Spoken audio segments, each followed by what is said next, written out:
അപ്പോൾ first part കാണാത്തവർ അതിൻ്റെ ലിങ്ക് ഞാൻ ഡിസ്ക്രിപ്ഷനിൽ കൊടുത്തിട്ടുണ്ട്. അത് കണ്ടിട്ട് ഇത് കണ്ടാൽ എന്തെങ്കിലും മനസ്സിലാവും. ഇത് നമ്മുടെ സെക്കൻഡ് പാർട്ടാണ്. അപ്പോൾ നേരെ കഥയിലേക്ക് കിടക്കാം. ഒന്ന് ലൈക്ക് അടിച്ചോളൂ. കഥയുടെ തുടക്കത്തിൽ തന്നെ. Okay madam. അഖിലിൻ്റെ കോള് കട്ടാക്കി ബിനോയുടെ കോൾ അറ്റൻഡ് ചെയ്തു. ഹലോ മാഡം, ആ വണ്ടി ഞങ്ങൾ കണ്ടെത്തി. ശരിക്കും? Yes madam. എവിടെ നിന്നാണ് വണ്ടി കണ്ടെത്തിയത്? പിഴയ്ക്കാപ്പള്ളിയിൽ നിന്ന്. അതെവിടെ സ്ഥലം? മൂവാറ്റുപുഴയ്ക്കടുത്ത്. ആരുടെ വീട്ടിൽ? ഒരു ജോസ് ഡാനിയൽ എന്നാണ് അയാളുടെ പേര്. ജോസ് ഡാനിയൽ. അഖിൽ നേരത്തെ പറഞ്ഞ ജോസ് ഡാനിയൽ എന്നുള്ള അതേ പേര് കേട്ട് 3 പേരും ഒരേപോലെ അത്ഭുതപ്പെട്ടിരുന്നു. അതെ മാഡം, ജോസ് ഡാനിയൽ. താങ്ക്സ് ബിനോയ്. നിങ്ങൾ സ്റ്റേഷനിലേക്ക് വിട്ടോളൂ, ഞാൻ അങ്ങോട്ടേക്ക് എത്താം. Okay madam. ബിനോയുടെ കോൾ കട്ട് ചെയ്തതും ഹൃതികയുടെ കാല് വീണ്ടും ബ്രേക്കിലേക്ക് അമർന്നു. നമ്മൾ മർഫിയുടെ ലൊക്കേഷന് പുറകെ പോണോ അതോ മർഫിയെ കൊലപ്പെടുത്തിയ ആളുടെ പുറകെ പോണോ? ഹൃതികയുടെ ചോദ്യത്തിന് ഉത്തരം നൽകാൻ കഴിയാതെ വിനോദ് നിശബ്ദനായിരുന്നു. മർഫിയെ കൊലപ്പെടുത്തിയ ആളെ നമുക്ക് ഇനിയും കിട്ടും. പക്ഷേ അവൻ കൊലപ്പെടുത്താൻ പോകുന്ന ആളെ രക്ഷിക്കാൻ നമുക്ക് വേറെ ചാൻസ് കിട്ടില്ല. ശരിയല്ലേ വിനോദ്? ശരിയാണ് മാഡം. ഹൃതിക പറഞ്ഞതിനെ വിനോദ് ശരിവച്ചതും അവൻ്റെ ഫോണിൽ റിംഗ് ടോൺ മുഴങ്ങി. മാഡം നേരത്തെ വിളിച്ച ആളാണ്, ദശ്വന്തിൻ്റെ പേഴ്സണൽ സ്റ്റാഫ്. കോൾ എടുക്ക്. ഹലോ, ഞാൻ വിനോദ്, ACP ആണ്. ഞാൻ ലക്ഷ്മി. എന്തിനാണ് സാർ കോൾ ചെയ്തത്? ഞാൻ മേഡത്തിന് കൊടുക്കാം. മറുവശത്ത് നിന്നും സ്ത്രീയുടെ ശബ്ദം കേട്ടതും വിനോദ് ഫോൺ ഹൃതികയുടെ നേരെ നീട്ടി. ഞാൻ ഹൃതിക, നിങ്ങളോട് അത്യാവശ്യമായ ഒരു കാര്യം ചോദിക്കാനാണ് വിളിച്ചത്. എന്താണ് മാഡം? ദശ്വന്തിനെയും ഉത്തരയെയും ഞങ്ങൾക്ക് അത്യാവശ്യമായി കോൺടാക്ട് ചെയ്യണമായിരുന്നു. സോറി മാഡം, അവർ രണ്ടുപേരും മൂന്നാറിൽ ഒരു ടൂറിലാണ്. ഇപ്പോൾ കോൺടാക്ട് ചെയ്യാൻ കഴിയില്ല. മൂന്നാറിലോ? അതെ മാഡം, 3 ദിവസത്തെ ടൂറ് വിത്ത് മീറ്റിംഗ് ആണ്. പുറമേ നിന്നുള്ളൊരു കോളും അറ്റൻഡ് ചെയ്യില്ല. ഏത് റിസോർട്ടിലാണെന്നറിയാമോ? ഇല്ല മാഡം. നിങ്ങൾ കരുതുന്ന പോലെ ഇത് നിസ്സാര കാര്യമല്ല. താങ്കൾ അറിഞ്ഞു എന്നറിയില്ല, നിങ്ങളുടെ ഓണറുടെ സുഹൃത്തുക്കളായ റൈച്ചൽ ഹന്നയും റോജർ ഡേവിഡ്സണും ഈ സമയം കൊല്ലപ്പെട്ടു കഴിഞ്ഞു. വാട്ട്? Yes, that's true. കൊലയാളിയുടെ അടുത്ത ലക്ഷ്യം നിങ്ങളുടെ ഓണറാണെന്നുള്ള രഹസ്യവിവരം ഞങ്ങൾക്ക് ലഭിച്ചിട്ടുണ്ട്. അതിന് അവരെ ഞങ്ങൾക്ക് കോൺടാക്ട് ചെയ്തേ മതിയാവൂ. ഞാൻ അവർക്ക് വിവരങ്ങൾ കാണിച്ചൊരു വാട്സപ്പ് സന്ദേശം അയച്ചേക്കാം മാഡം. കൂടെ നിങ്ങളുടെ നമ്പറും വെച്ചേക്കാം. എന്നാണ് അവർക്ക് മീറ്റിംഗ് നാളെയാണ്. അപ്പോൾ ഇന്ന് ടൂറിലായിരിക്കുമല്ലേ? എന്തായാലും നിങ്ങൾ പറഞ്ഞ പോലെ മെസ്സേജ് അയച്ചേക്കൂ. എന്തെങ്കിലും അപ്ഡേറ്റ് ഉണ്ടെങ്കിൽ ഉടനെ ഞങ്ങളെ വിവരം അറിയിക്കണം. Okay madam. കോള് കട്ടാക്കി വിനോദ് ഫോൺ പോക്കറ്റിലേക്ക് വെച്ചതും ഹൃതിക കാർ മുന്നോട്ടെടുത്തു. 2 പ്രധാനപ്പെട്ട കാര്യങ്ങൾ മിസ് ചെയ്തിട്ടാണ് നമ്മളിപ്പോൾ യാത്ര ചെയ്യുന്നത്. എന്താണ് മാഡം? വിനോദിൻ്റെ ചോദ്യം കേട്ട് നീനയും ഹൃതികയെ നോക്കി. ഒന്ന് ജോസ് ഡാനിയൽ, പിന്നെ ശിഖയുടെ മരണത്തെപ്പറ്റിയുള്ള യഥാർത്ഥ സത്യം. രണ്ടും നമുക്ക് ഇനിയും അറിയാമല്ലോ മാഡം. എന്നാലും നീന, നിങ്ങൾ ഇത്ര വലിയ സുഹൃത്തുക്കളായിട്ടും മരിക്കുന്നതിന് മുമ്പ് അവൾ നിന്നോടൊന്നും പറഞ്ഞില്ലേ? മാഡം, അത് എന്തായാലും ഒരു സുപ്രഭാതത്തിൽ പൊട്ടിമുളച്ചൊരു കാരണം കൊണ്ടായിരിക്കില്ല അവൾ കൊല്ലപ്പെട്ടത് അല്ലെങ്കിൽ മരിച്ചത്. എന്തായാലും അതിനു പിന്നിൽ ഒരു വലിയ കാരണമുണ്ടായിരുന്നിരിക്കണം. ചിലപ്പോൾ ഞാൻ സമ്മതിക്കില്ലാത്ത വല്ല കാരണവുമായി കൂടെ മാഡം. അതും ശരിയാണ്. എന്നാലും തന്നോടൊന്ന് പറയാൻ ശ്രമിച്ചില്ല എന്നത് അവിശ്വസനീയം തന്നെ. ഹൃതികയ്ക്ക് മറുപടി നൽകാൻ കഴിയാതെ നീന വെളിയിലേക്ക് നോക്കി ആലോചനയിലാണ്ടതും വിനോദിൻ്റെ ഫോണിൽ മറ്റൊരു കോൾ വന്നു. സൈബർ സെല്ലിൽ നിന്നാണ് മാം. എന്തെങ്കിലും അപ്ഡേഷൻ കാണും. കോൾ എടുത്ത് ലൗഡ് സ്പീക്കറിലിട്. നീ സംസാരിച്ചാൽ മതി. Okay madam. കോൾ അറ്റൻഡ് ചെയ്ത് വിനോദ് ലൗഡ് സ്പീക്കർ ഓൺ ചെയ്തു. ഹലോ സാർ, മർഫിയുടെ ലൊക്കേഷൻ ഒരു റിസോർട്ടിൻ്റെ അടുത്ത് ഹോൾഡായിട്ടുണ്ട്. മൂന്നാറിലോ? അവൻ ഇത്ര പെട്ടെന്ന് അവിടെ എത്തിയോ? മൂന്നാറിലല്ല സാർ, തട്ടേക്കാട്. മർഫി മരണപ്പെട്ട സ്ഥലത്ത് നിന്നും കഷ്ടിച്ച് 5 കിലോമീറ്റർ കൂടിയുള്ളൂ. എന്താ റിസോർട്ടിൻ്റെ പേര്? ചോദിച്ചത് ഹൃതികയായിരുന്നു. ഡ്രീം ഹോളിഡേയ്സ് എന്നാണ് മാഡം. ഓക്കെ, ഞങ്ങൾ തന്നെ വിളിക്കാം. കട്ട് ചെയ്തേക്കാൻ ഹൃതിക ആംഗ്യം കാണിച്ചതും വിനോദ് കോള് കട്ടാക്കി. നമ്മൾ എത്താൻ വൈകില്ലേ? നമുക്ക് കോതമംഗലം സ്റ്റേഷനിൽ നിന്നും അവിടേക്ക് ആളെ വിട്ടാലോ? ഹൃതികയുടെ സംശയം ശരിയാണെന്ന് വിനോദിനും തോന്നി. അത് മതി മാഡം, നമ്മളെത്തുമ്പോഴേക്കും അവർ കൊലയാളിയെ കണ്ടെത്തിയിട്ടുണ്ടാകും.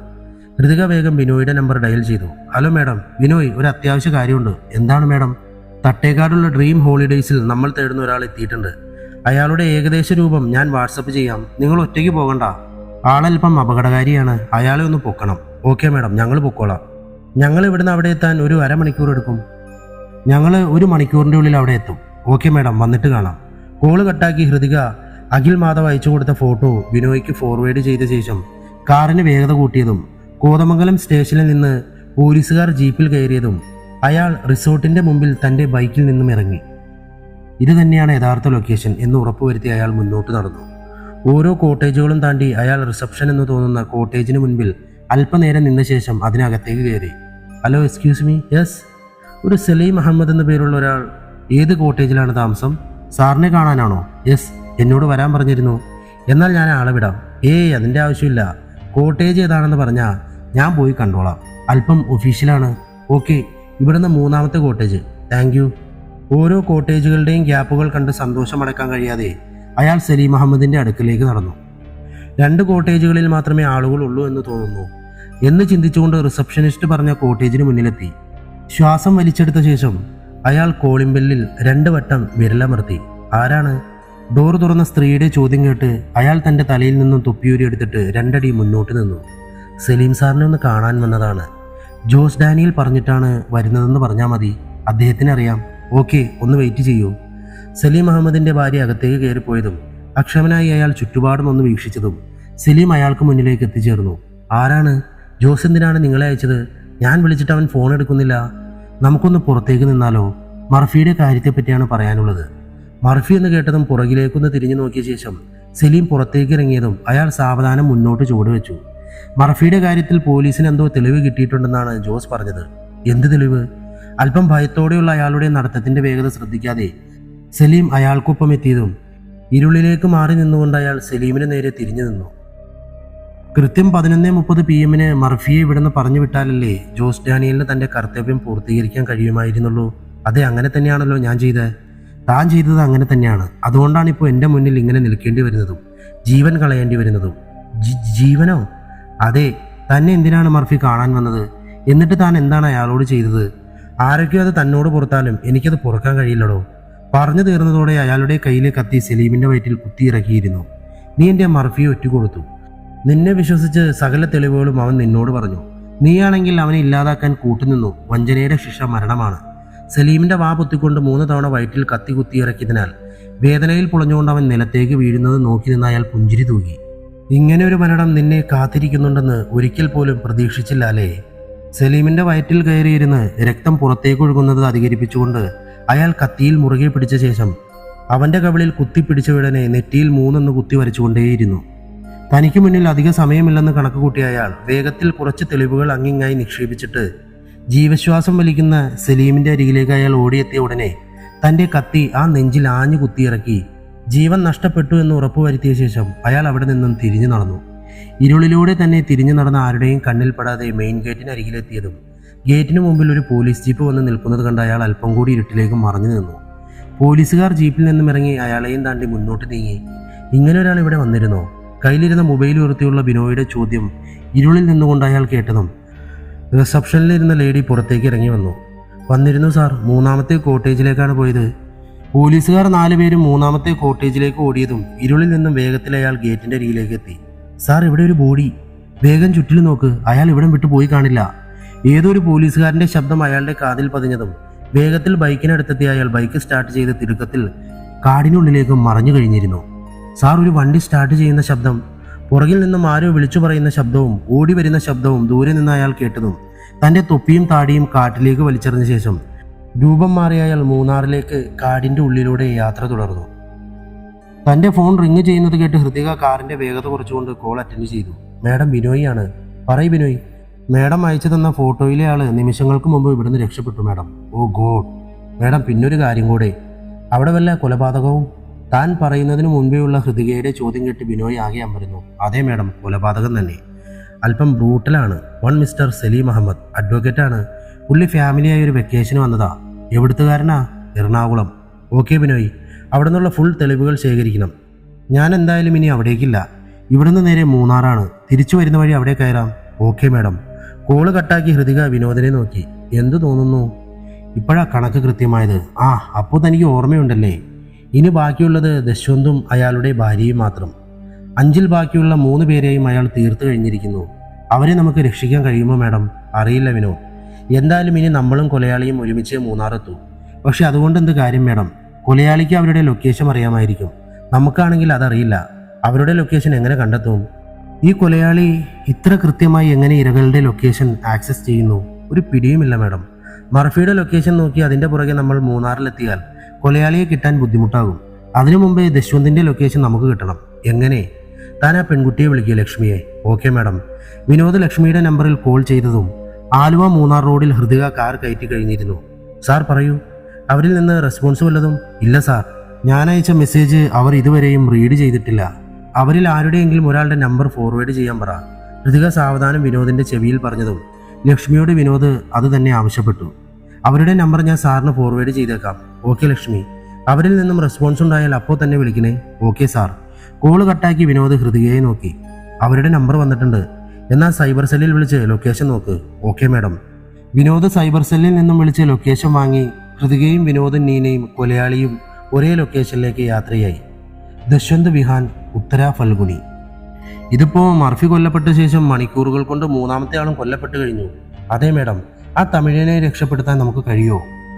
തെറ്റ് ചെയ്തിട്ടുണ്ടെങ്കിൽ എന്തായാലും ശിക്ഷ അനുഭവിച്ചേ മതിയാകൂ. ദൈവം എന്താണ് കണക്ക് കൂട്ടിയിരിക്കുന്നതെന്ന് നമുക്കറിയില്ലല്ലോ. അപ്പോൾ യാതൊരു ലക്ഷ്യവുമില്ലാതെയാണ് ഈ പോകല്ലേ? എന്തിനാണ് ലക്ഷ്യം? ആദ്യം പോകാനിരുന്നത് റോജർ ഡേവിഡ്സന്റെ കൊലപാതകം നടന്ന സ്ഥലത്തേക്കാണ്. പിന്നീട് അത് മാറ്റി തട്ടേക്കാടിനായി. ഇപ്പോഴാ അതും മാറ്റി മൂന്നാറിന്. ഇത്തവണയെങ്കിലും നമ്മുടെ യാത്ര ലക്ഷ്യം കണ്ടാൽ മതിയായിരുന്നു. കൊലപാതകി അവിടെ എത്തുന്നതിന് മുമ്പേ നമ്മളെത്തിയാൽ ഒരുപക്ഷെ ലക്ഷ്യം കാണാൻ കഴിഞ്ഞേക്കും. വിനോദ് പറഞ്ഞു തീരും മുമ്പേ അവൻ്റെ ഫോൺ റിങ് ചെയ്തു. ലക്ഷ്മിയാണ് മാഡം, കോൾ അറ്റൻഡ് ചെയ്യേ. Okay madam. കോള് കണക്റ്റാക്കി വിനോദ് ലൗഡ് സ്പീക്കർ ഓൺ ചെയ്തു. പറയൂ ലക്ഷ്മി. സാർ, ദശ്വന്ത് സാറുമായി ഞാൻ സംസാരിച്ചിരുന്നു. എന്നിട്ട് സാറിന് ആരുടെയും സഹായം ആവശ്യമില്ലെന്നാണ് പറഞ്ഞ. ലക്ഷ്മിയുടെ മറുപടി കേട്ട് ഹൃതികയും വിനോദും മുഖത്തോട് മുഖം നോക്കി. റൈച്ചലിൻ്റെ കാര്യമൊന്നും അയാൾ അറിഞ്ഞില്ലേ? അറിഞ്ഞെന്നാണ് പറഞ്ഞത്. അതുകൊണ്ട് കൊലയാളിക്കെതിരെയുള്ള മുൻകരുതലുകൾ സാർ എടുത്തിട്ടുണ്ടെന്ന്. മതി, കോള് കട്ടാക്ക്. ഉറക്കെ ഹൃതിക പറഞ്ഞത് കേട്ട് മറ്റൊന്നും സംസാരിക്കാൻ നിൽക്കാതെ വിനോദ് കോള് കട്ടാക്കി. ഈ ദശ്വന്ത് അഹങ്കാരിയാണെന്ന് തോന്നുന്നു. അതെ മാഡം. ഇനിയും നമുക്ക് അങ്ങോട്ട് പോകണോ?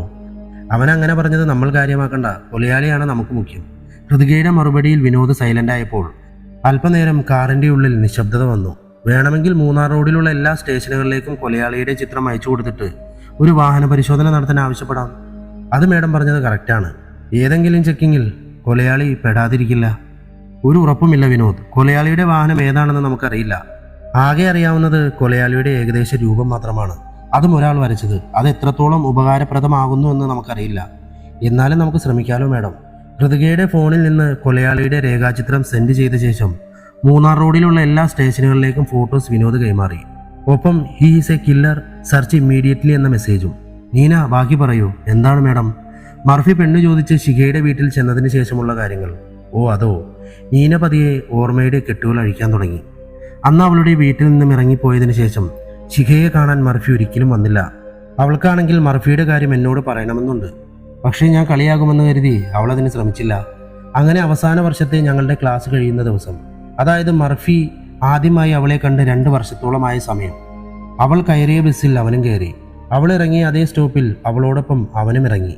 ഇതൊന്നും കാണാതെ അവൾ എൻ്റെ അടുത്തെത്തിയതും ശിഖ പുറകിൽ നിന്നുള്ള വിളി കേട്ട് അവളും ഞാനും അമ്പരന്ന് തിരിഞ്ഞതും മർഫിയെ കണ്ട് ശിഖയുടെ മുഖമാകെ അത്ഭുതം കൂറി നിന്നു. എന്താ? കുറെ നാളുകളായി ഞാൻ നിന്നെ കാണാൻ വരാറില്ലായിരുന്നു. ഇന്ന് കോളേജിലെ അവസാന ദിവസമാണെന്ന് അറിഞ്ഞതുകൊണ്ടാണ് തൻ്റെ പുറകെ വന്നത്. എന്തിനാ വന്നേ? ശിഖയ്ക്ക് അവസരം നൽകാതെ ഞാൻ ഇടയ്ക്ക് കയറി ചോദിച്ചതും മർഫി എൻ്റെ നേരെ തിരിഞ്ഞു.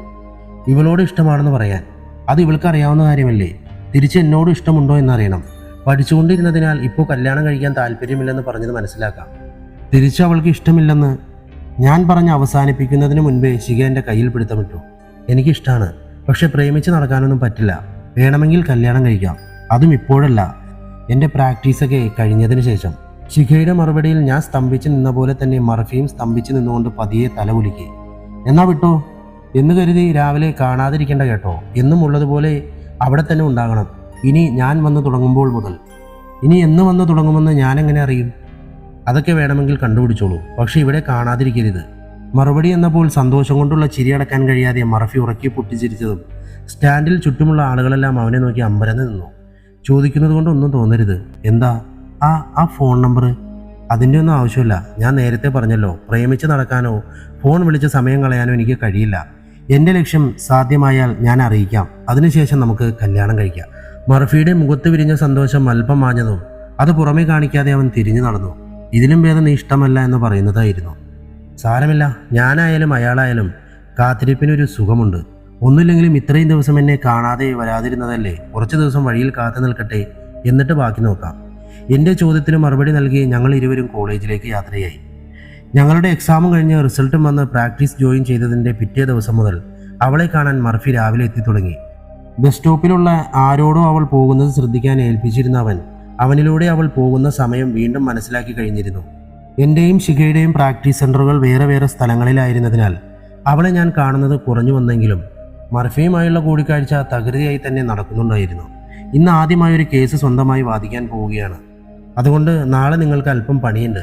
തൻ്റെ ആദ്യത്തെ കേസ് വാദിക്കാനുള്ള അന്ന് വഴിയരികിൽ കാത്തുനിന്ന മർഫിയോട് അവൾ സംസാരിച്ചു. എന്താണ് എനിക്കുള്ള പണി? നാളെ ഒരിക്കൽ കൂടി എൻ്റെ വീട്ടിൽ വന്ന് പെണ്ണാലോചിക്കണം. സന്തോഷം കൊണ്ട് തുള്ളിച്ചാടണമെന്ന് അവന് തോന്നിയ നിമിഷം. എപ്പോഴാണ് വരേണ്ടത്? വൈകുന്നേരം 5 മണിക്ക് ശേഷം. അന്ന് വൈകുന്നേരം 5 മണിക്കപ്പുറം ശിഖയുടെ വീട്ടിൽ മർഫി എത്തിയപ്പോൾ അന്നത്തെ പോലെ അവളുടെ അച്ഛൻ തന്നെ വാതിൽ തുറന്നു. ഞാൻ ഒരിക്കൽ ഇവിടെ വന്നിരുന്നു. അന്നേ നിങ്ങളോട് താല്പര്യമില്ലെന്ന് പറഞ്ഞതല്ലേ? അച്ഛാ, അയാളോട് കയറി വരാൻ പറഞ്ഞോളൂ. പുറകിൽ നിന്നുള്ള ശിഖയുടെ പറച്ചിൽ കേട്ട് അവളുടെ അച്ഛനും അമ്മയും ഒരേപോലെ അമ്പരന്ന് നിൽക്കവേ മർഫി പതിയെ വീടിൻ്റെ അകത്തേക്ക് കയറി. എനിക്ക് അയാളെ കല്യാണം കഴിക്കാൻ സമ്മതമാണ്. ഇത്തവണയും അച്ഛനും അമ്മയും ഒരേപോലെ ഞെട്ടിയെങ്കിലും യാതൊന്നും പറയാതെ അച്ഛൻ സോഫയിലേക്ക് ഇരുന്ന് ഒപ്പം മർഫിയും. എൻ്റെ മകൾക്ക് ഇഷ്ടമാണെങ്കിൽ ഞങ്ങൾക്ക് യാതൊരു എതിർപ്പുമില്ല. കല്യാണം എപ്പോഴേക്ക് വെക്കാൻ കഴിയും? അച്ഛൻ പറഞ്ഞത് കേട്ട് എല്ലാവരുടെയും മുഖത്ത് പുഞ്ചിരി വിരിയവേ മർഫി ചോദിച്ചത് കേട്ട് അമ്മയും ശിഖയും ഒരുപോലെ അച്ഛൻ്റെ മുഖത്ത് നിന്നും കണ്ണെടുക്കാതെ നിന്നു. ഞങ്ങൾ ബന്ധുക്കളോടും കൂടി ഒന്ന് കൂടിയാലോചിച്ചിട്ട് മോനെ അറിയിക്കാം. ഓക്കെ, അത് മതി. മോന് ബന്ധുക്കളാരുമില്ലേ? ബന്ധുക്കളൊക്കെ ഉണ്ട്. ഞാനും അവരോടെല്ലാം ഒന്ന് അറിയിക്കുമ്പോഴേക്കും അച്ഛനൊരു തീരുമാനം പറഞ്ഞാൽ മതി. ശരി മോനെ.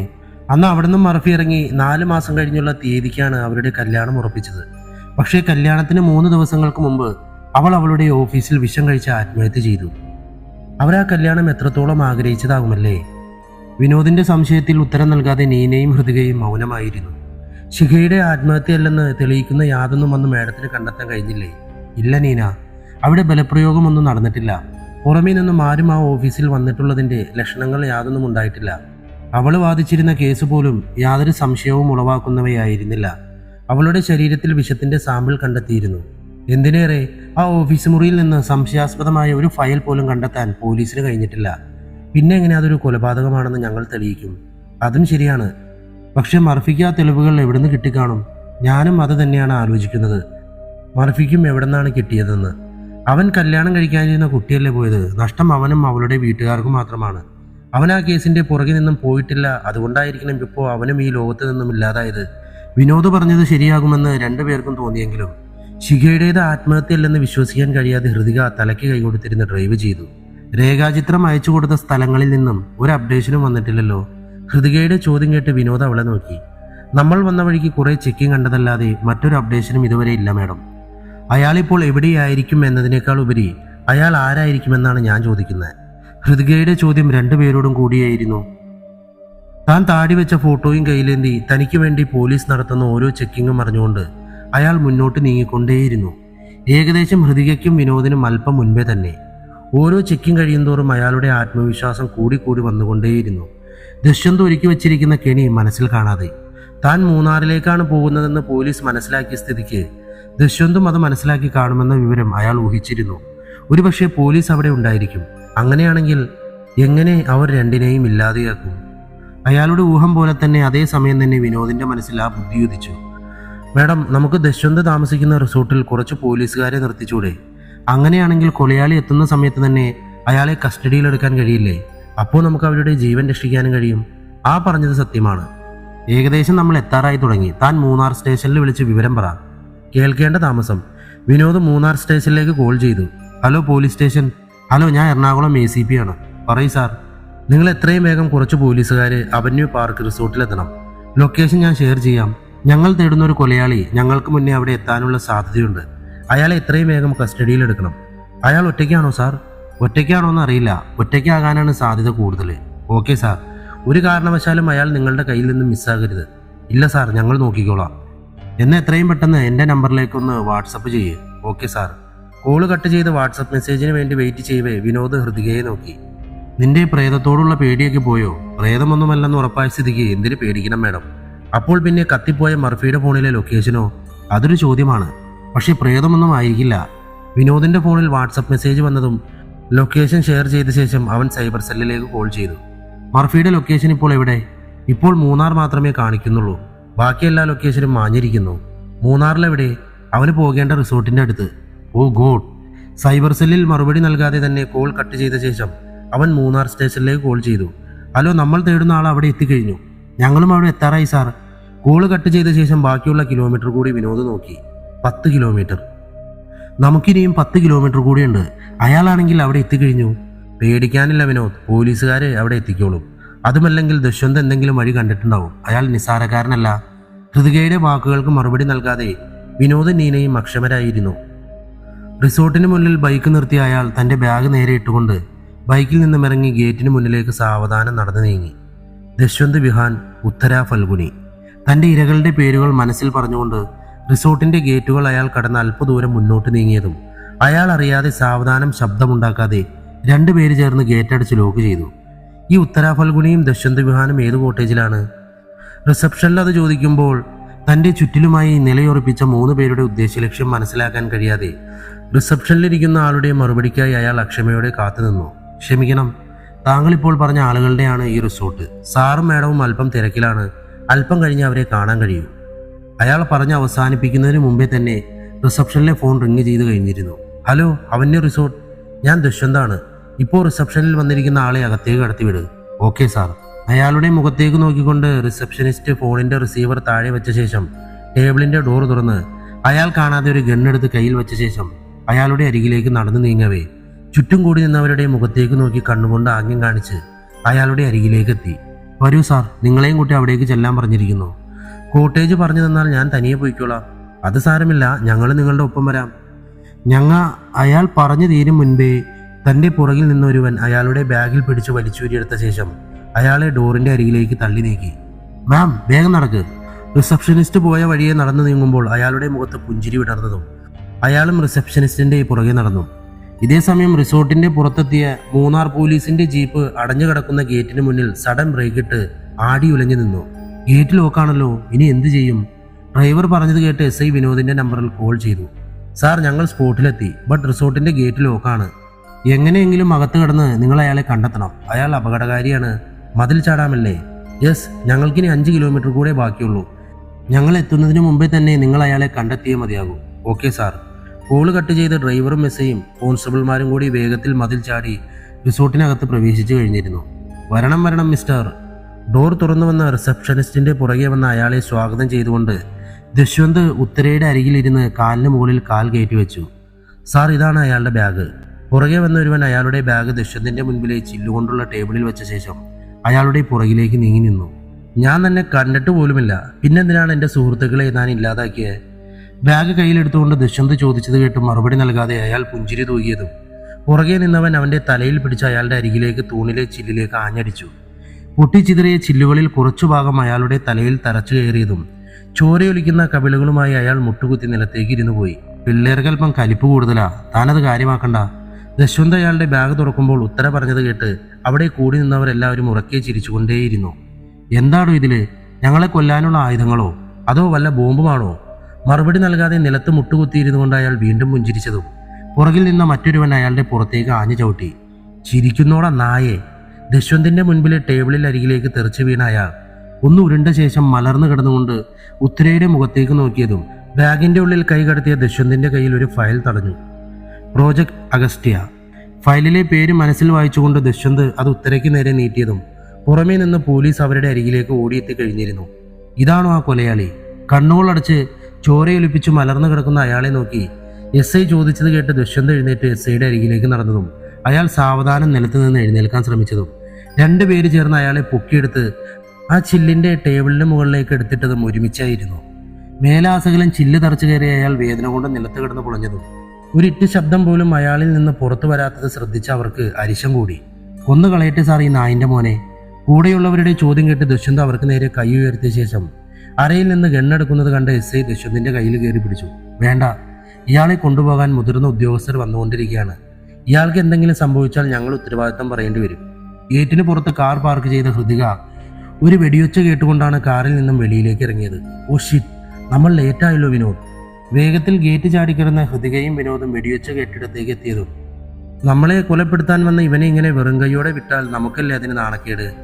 ദശ്വന്തിനെ തടഞ്ഞു നിർത്തിയ SIക്ക് പക്ഷേ അപ്രതീക്ഷിതമായുള്ള ഉത്തരയുടെ നീക്കം തടഞ്ഞു നിർത്താൻ കഴിഞ്ഞില്ലെന്ന് മനസ്സിലാക്കിയ ഹൃതിക അവളുടെ ഗൺ കയ്യിലെടുത്ത് ഉത്തരയുടെ നേരെ തിരിഞ്ഞു.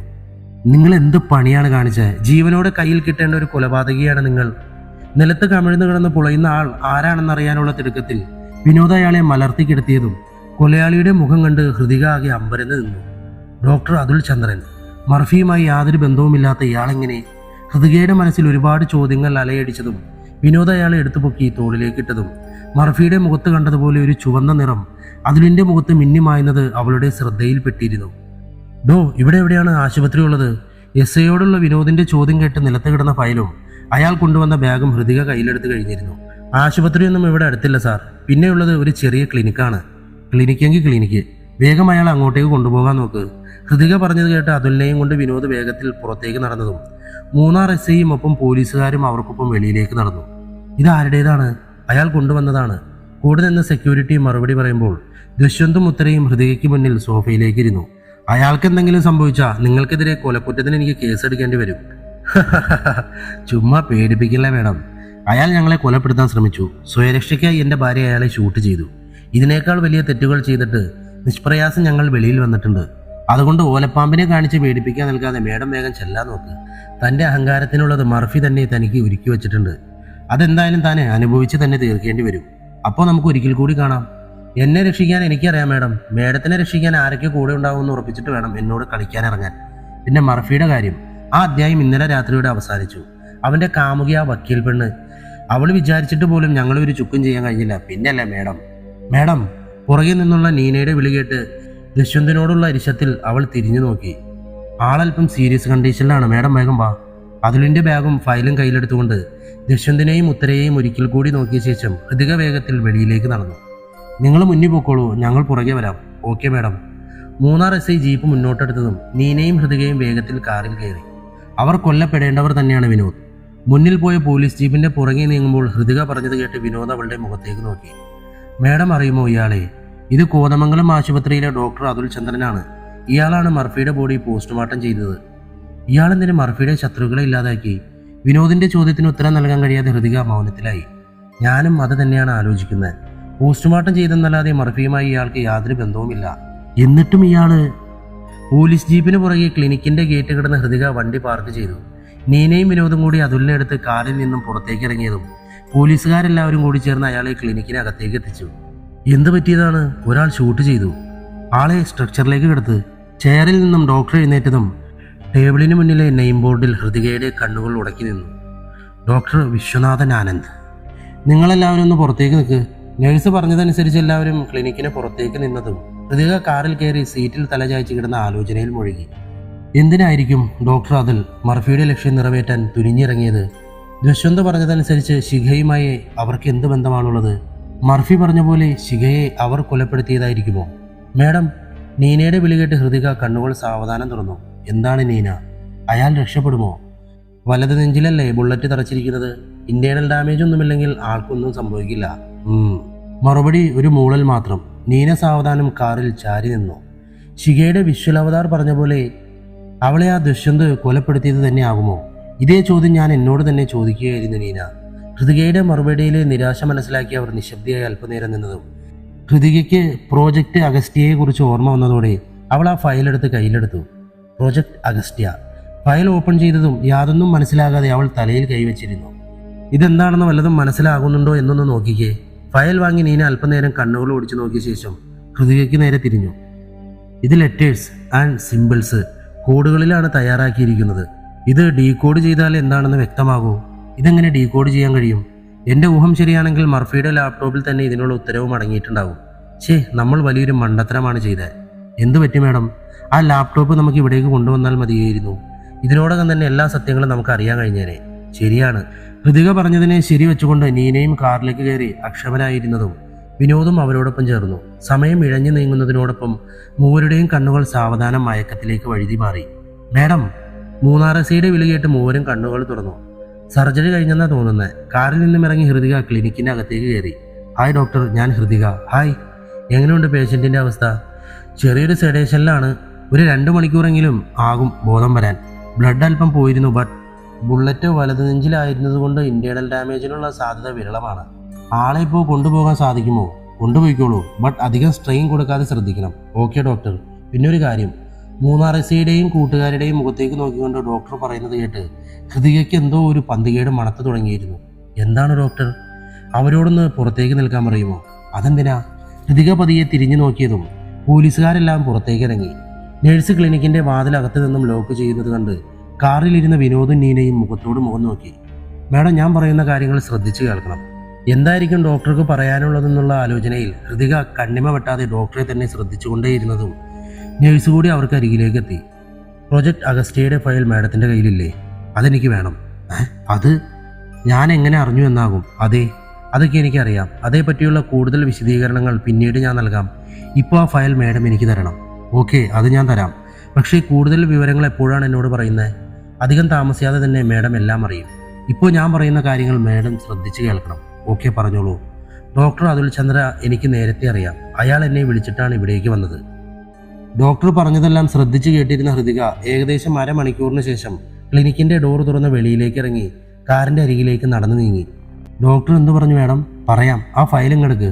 അപ്പോൾ ഇത് ഡീകോഡ് ചെയ്യണ്ടേ? നീനയുടെ ചോദ്യത്തിന് മറുപടി നൽകാതെ മനസ്സിൽ ഓരോന്ന് ഉറപ്പിച്ചുകൊണ്ട് ഫയൽ വാങ്ങി അവൾ ക്ലിനിക്കിനകത്തേക്ക് തന്നെ നടന്നു കയറി. ഇതാ ഫയല്, എനിക്ക് ഡോക്ടറിൻ്റെ നമ്പറൊന്ന് തരണം. ഷുവർ, അതിനിപ്പോൾ എന്താ? ഡോക്ടർ വിശ്വനാഥൻ ആനന്ദിൻ്റെ നമ്പർ ഫോണിൽ സേവ് ചെയ്ത ശേഷം ഹൃതിക പുറത്തേക്ക് ഇറങ്ങി 3 SIയുടെ അരികിലേക്ക് നടന്നു നീങ്ങി. പ്രതി ഇവിടെ കിടക്കട്ടെ, ഞാൻ വിളിക്കുമ്പോൾ അയാളെ കൂട്ടി എറണാകുളത്തെ വന്നാൽ മതി. ഒരു പോലീസുകാരൻ ഇവിടെ നിർത്തിയേക്കാം അല്ലേ മാഡം? വേണ്ട, അതിൻ്റെ ആവശ്യമില്ല, അവർ നോക്കിക്കോളും. അപ്പോൾ കൊലയാളി രക്ഷപ്പെട്ടാൽ? രക്ഷപ്പെടില്ല. രക്ഷപ്പെടാതിരിക്കാനുള്ളതൊക്കെ ഡോക്ടർ ചെയ്തിട്ടുണ്ട്. ഓക്കെ മാഡം, എന്നാൽ ഞങ്ങൾ ഇറങ്ങുന്നു. മാഡം വിളിക്കുമ്പോൾ ആളെ കൂട്ടി ഞങ്ങൾ അവിടേക്ക് എത്താം. ഓക്കെ. SIയോട് യാത്ര പറഞ്ഞുകൊണ്ട് ഹൃതിക കാറിലേക്ക് കയറി. മാഡം എന്താണ് ഉദ്ദേശിക്കുന്നത്? വണ്ടി റിവേഴ്സ് എടുക്കുമ്പോൾ വിനോദിൻ്റെ ചോദ്യം കേട്ട് അവളൊന്ന് പുഞ്ചിരി തൂകി. എല്ലാം വഴിയെ പറയാം. തൽക്കാലം എത്രയും പെട്ടെന്ന് വിനോദ് പൂനെക്ക് പോകാൻ തയ്യാറാകുക. അപ്പോഴേക്കും മർഫിയുടെ ഫ്ലാറ്റിലെത്തി ശിഖയ്ക്ക് എന്താണ് സംഭവിച്ചതെന്നുള്ള സത്യം ഞങ്ങൾക്കറിയണം. പൂനെക്കോ? അവിടെ എന്താ? നമ്മുടെ ടീമിൽ നിന്ന് 4 പേരെ സെലക്ട് ചെയ്യണം. എന്നിട്ട് ഒരാൾ ചെന്നൈക്കും മറ്റൊരാൾ ബാംഗ്ലൂർക്കും മൂന്നാമൻ കൊൽക്കത്തയ്ക്കും വിനോദ് പൂനെക്കും പോകണം. എന്നിട്ട് ഞാൻ പറയുന്ന അഡ്രസ്സുകളിൽ നിന്ന് നിങ്ങൾ ഓരോരുത്തരും 4 പേരെ പൊക്കി ഇവിടെ എത്തിക്കണം. മാഡം എന്താണ് ഉദ്ദേശിക്കുന്നത്? ഇതുവരെ മനസ്സിലായില്ല. നീനയ്ക്ക് എന്തെങ്കിലും മനസ്സിലായോ? ഇല്ല എന്നുള്ള അർത്ഥത്തിൽ നീന തലയാട്ടിയതും ഹൃതിക സാവധാനം പുഞ്ചിരി തൂകി. ഞാനിപ്പോൾ പറഞ്ഞ ജോലി നല്ല വെടിപ്പായി ചെയ്താൽ മതി. തിരികെ ഇവിടെ എത്തുമ്പോഴേക്കും വിനോദിൻ്റെ മനസ്സിലുള്ള ചോദ്യങ്ങൾക്കുള്ള എല്ലാ ഉത്തരങ്ങളും ഞാൻ നൽകാം. ഇനി യാതൊന്നും ചോദിച്ചിട്ട് കാര്യമില്ലെന്ന് മനസ്സിലായി വിനോദ് വെളിയിലേക്ക് നോക്കി തല സീറ്റിൽ ചായച്ചു കിടന്നതും വ്യക്തമായ കണക്കുകൂട്ടലുകളോടെ ഹൃതിക തൻ്റെ കാൽ ഒന്നുകൂടി ആക്സിലേറ്ററിൽ അമർത്തി ചവിട്ടി കാറിൻ്റെ വേഗത അല്പം കൂടി ഉയർത്തി. 4 മണിക്കൂറിന് ശേഷം എറണാകുളത്തൊരു ഹോട്ടലിൻ്റെ ഫ്രണ്ടിൽ ഹൃതിക കാർ നിർത്തി. 3 പേർക്കും കഴിക്കാനുള്ളത് വാങ്ങി മർഫിയുടെ ഫ്ലാറ്റ് ലക്ഷ്യമാക്കി കാർ മുന്നോട്ടെടുത്തു. വിനോദ്! ഹൃതികയുടെ വിളി കേട്ട് നീന അവനെ തട്ടി വിളിച്ചു. എന്തൊരു ഉറക്കാടോ? അത് ഇന്നലെ ശരിക്കും ഉറങ്ങാത്തതിനാൽ. മർഫിയുടെ ഫ്ലാറ്റിൽ നിന്ന് ആ ലാപ്ടോപ്പ് എടുത്ത ശേഷം ഞാനും നീനയും കൂടി എൻ്റെ ഫ്ലാറ്റിലേക്ക് പോകും.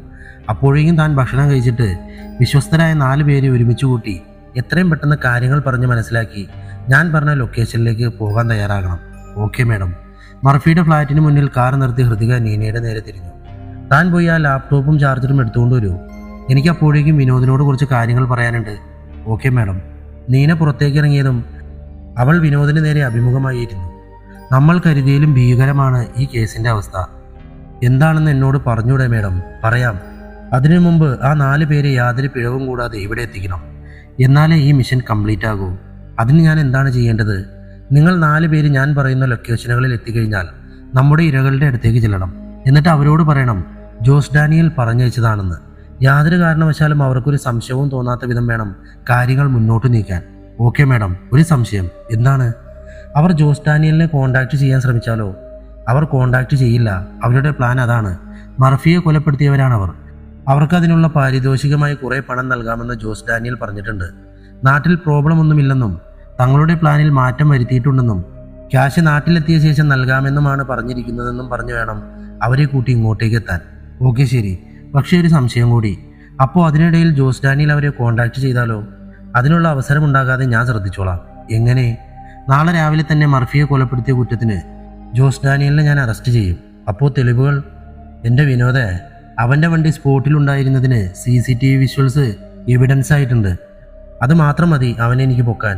ഓ, ആ കാര്യം ഞാൻ മറന്നു. അപ്പോൾ എല്ലാം പറഞ്ഞ പോലെ. നീന മടങ്ങി വരുന്നത് കണ്ടുകൊണ്ട് ഹൃതിക വണ്ടി റിവേഴ്സ് എടുത്ത ശേഷം വിനോദിനെ നോക്കി. ഇനി എന്തെങ്കിലും സംശയം? ഇല്ല മാഡം, ഇപ്പോൾ എല്ലാം ഓക്കെയാണ്. വലിയൊരു കളിക്കാണ് ഞാൻ ഇറങ്ങിത്തിരിക്കാൻ പോകുന്നത്. എന്തെങ്കിലും മിസ്റ്റേക്ക് വന്നാൽ നമ്മൾ തൂങ്ങും. അതുകൊണ്ട് വളരെ ശ്രദ്ധിച്ച് ഓരോ ചൂടും മുന്നോട്ട് വയ്ക്കാവൂ. ഹൃതികയുടെ വാക്കുകളിലെ ആത്മവിശ്വാസമില്ലായ്മ വിനോദിൻ്റെ നെഞ്ചിടിപ്പാക്കം കൂട്ടുന്നത് പോലെ അവന് തോന്നിയതും അവൾ കാർ മുന്നോട്ടെടുത്ത് കഴിഞ്ഞിരുന്നു. അപ്പോൾ എല്ലാം പറഞ്ഞ പോലെ പോലീസ് ഹെഡ്ക്വാർട്ടേഴ്സിൻ്റെ മുന്നിൽ കാർ നിർത്തി ഹൃതിക പറഞ്ഞത് കേട്ട് വിനോദ് ചിരിച്ചുകൊണ്ട് വെളിയിലേക്ക് ഇറങ്ങിയതും പാർസൽ വാങ്ങിയ ഒരു പൊതി നീന അവന് നൽകി. ശേഷം മുൻ സീറ്റിലേക്ക് കയറിയിരുന്നു. കൈവിട്ട് എന്തോ കളിക്കാണ് മേഡൻ പോകുന്നതെന്ന് എൻ്റെ മനസ്സ് പറയുന്നുണ്ട്. മേഡം നന്നായി ശ്രദ്ധിക്കണം. ചിരിച്ചുകൊണ്ട് ഹൃദയ ഗിയർ മാറ്റിയ ശേഷം അവന് നേരെ നോക്കി. എന്തെങ്കിലും സംശയമുണ്ടെങ്കിൽ എന്നെ വിളിക്കണം. മാത്രമല്ല നിങ്ങൾക്ക് എത്തേണ്ട ലൊക്കേഷൻ ഞാൻ വാട്സപ്പിൽ ഷെയർ ചെയ്തു തരാം. Okay madam, good luck. വണ്ടി സ്റ്റാർട്ട് ചെയ്ത് മുന്നോട്ട് എടുത്ത പാടെ തന്നെ ഹൃതിക തൻ്റെ ഫോൺ നീനയുടെ നേരെ നീട്ടി. അതിൽ അഖിൽ മാധവ് ഫോറൻസിക് എന്നൊരു നമ്പറുണ്ട്, അതിലൊന്ന് കോൾ ചെയ്യേ. Okay ma'am. ഹലോ, പറയ് മാഡം. എന്തായി? തെളിവെടുപ്പെല്ലാം കഴിഞ്ഞോ? ഇന്നത്തെ കഴിഞ്ഞു, ബാക്കിയുള്ളത് നാളത്തേക്ക് മാറ്റി. എന്നാലൊരു കാര്യം ചെയ്യേ, എത്രയും പെട്ടെന്ന് എൻ്റെ ഫ്ലാറ്റിലേക്ക് വരണം, ഒരു അത്യാവശ്യ കാര്യമുണ്ട്. Okay madam. നീന കോൾ കട്ടാക്കിയതും ഹൃതികയുടെ വാട്സപ്പിൽ ഡോക്ടർ വിശ്വനാഥൻ ആനന്ദിൻ്റെ ഒരു മെസ്സേജ് വന്നു കഴിഞ്ഞിരുന്നു. മാഡം, മൂന്നാർ ക്ലിനിക്കിലെ ഡോക്ടറിൻ്റെ ഒരു മെസ്സേജ് വന്നിട്ടുണ്ട്. അത് നമ്മൾ തേടുന്ന ആളുകളുടെ നമ്പറാകും. അത് സൈബർ സെല്ലിലേക്ക് ഫോർവേഡ് ചെയ്തേക്ക്. ബാക്കിയുള്ള കളികൾ ഇനി നാളെ. അതിനു മുമ്പേ ശിഖയുടെ വിർച്വൽ അവതാരിൽ നിന്നും അവൾക്ക് സംഭവിച്ച സത്യാവസ്ഥ നമുക്ക് മനസ്സിലാക്കേണ്ടതുണ്ട്. എന്നാലേ അവളെ ഇല്ലാതാക്കിയവരെ നമുക്ക് നിയമത്തിന് മുന്നിൽ കൊണ്ടുവരാൻ കഴിയും. അങ്ങനെ ഒരു എവിഡൻസ് കോടതി അംഗീകരിക്കുമോ? ഒരിക്കലും അംഗീകരിക്കില്ല. അപ്പോൾ പിന്നെ എന്തു ചെയ്യും? മറ്റൊന്നാണ് എൻ്റെ ലക്ഷ്യം. അതിനെനിക്ക് നീനയുടെ സഹായം ആവശ്യമാണ്. തീർച്ചയായും മാഡം. എൻ്റെ സുഹൃത്തുക്കളെ ഇല്ലാതാക്കിയവരെ നിയമത്തിന് മുന്നിൽ കൊണ്ടുവരാൻ മാഡത്തിൻ്റെ കൂടെ എന്ത് ലക്ഷ്യത്തിനും ഞാനുണ്ടാവും. നീനയുടെ ആത്മവിശ്വാസത്തോടെയുള്ള മറുപടിയിൽ ഒരു പുഞ്ചിരി തൂക്കിക്കൊണ്ട് ഹൃതിക തൻ്റെ കാറ് ഫ്ലാറ്റിലെ പാർക്കിങ്ങിൽ നിർത്തി കഴിഞ്ഞിരുന്നു. ആ ലാപ്ടോപ്പ് എടുത്തോളൂ, ഭക്ഷണം ഞാൻ എടുത്തോളാം. Okay madam. കാറ് ലോക്ക് ചെയ്ത് ഫ്രണ്ട് ഡോറിലേക്ക് നടക്കുമ്പോഴും ഹൃതിക കാര്യമായി എന്തോ ആലോചനയിലാണെന്ന് നീന ഊഹിക്കുന്നുണ്ടായിരുന്നു. വിനോദ് സാർ പറഞ്ഞത് ശരിയാണോ? പെട്ടെന്നുള്ള നീനയുടെ ചോദ്യം കേട്ട് ഹൃതിക ഒന്ന് നിന്നു. എന്ത്? കൈവിട്ട എന്തോ കളിക്കാണ് മേഡൻ പോകുന്നതെന്ന് അങ്ങനെ ചോദിച്ചാ? അല്പനേരം മൗനത്തിലായ ശേഷം ഹൃതിക വീണ്ടും മുന്നോട്ട് നടന്നു. മേഡം ഒന്നും പറഞ്ഞില്ല. അങ്ങനെ ചോദിച്ചാൽ ശരിയാണ് നീന, അല്പം കൈവിട്ട കളി തന്നെയാണ്. മറ്റൊന്നും പറയാൻ നിൽക്കാതെ ഹൃതികയ്ക്ക് പുറകെ ഓരോ ചുവടുകളും യാതൊരു ലക്ഷ്യവുമില്ലാതെ നീനയും മുന്നോട്ട് വെച്ചു. ലിഫ്റ്റിലേക്ക് കയറി കഴിഞ്ഞിരുന്നു. നീനയ്ക്ക് എന്നോട് എന്തെങ്കിലും ചോദിക്കാനുണ്ടോ? 4ാം നിലയിൽ ലിഫ്റ്റിന്റെ ഡോർ തുറന്ന പാടെ തന്നെ മൗനത്തിന് കടിഞ്ഞാണിട്ടുകൊണ്ട് ഹൃതിക ചോദിച്ചത് കേട്ട് നീന ചെറു പുഞ്ചിരി അവൾക്ക് സമ്മാനിച്ചു. ചോദിക്കാനുണ്ട്, പക്ഷേ അത് വിനോദ് സാറ് ചോദിച്ച കാര്യം തന്നെ. ആ ഡോക്ടർ എന്താണ് പറഞ്ഞതെന്നാണോ? തൻ്റെ റൂമിൽ ഡോർ തുറന്ന് ഹൃതിക അകത്തേക്ക് കയറിയതും നീന ഡോർ ലോക്ക് ചെയ്ത് ലാപ്ടോപ്പ് ടേബിളിൽ വെച്ച് അവൾക്ക് അഭിമുഖമായി നിന്നു. അതെ, അത് തന്നെയാണ്. അത് ഞാൻ പറയാം. അതിനു മുമ്പ് നമ്മുടെ ലക്ഷ്യം ശിഖയെക്കുറിച്ച് അറിയുക എന്നതാണ്.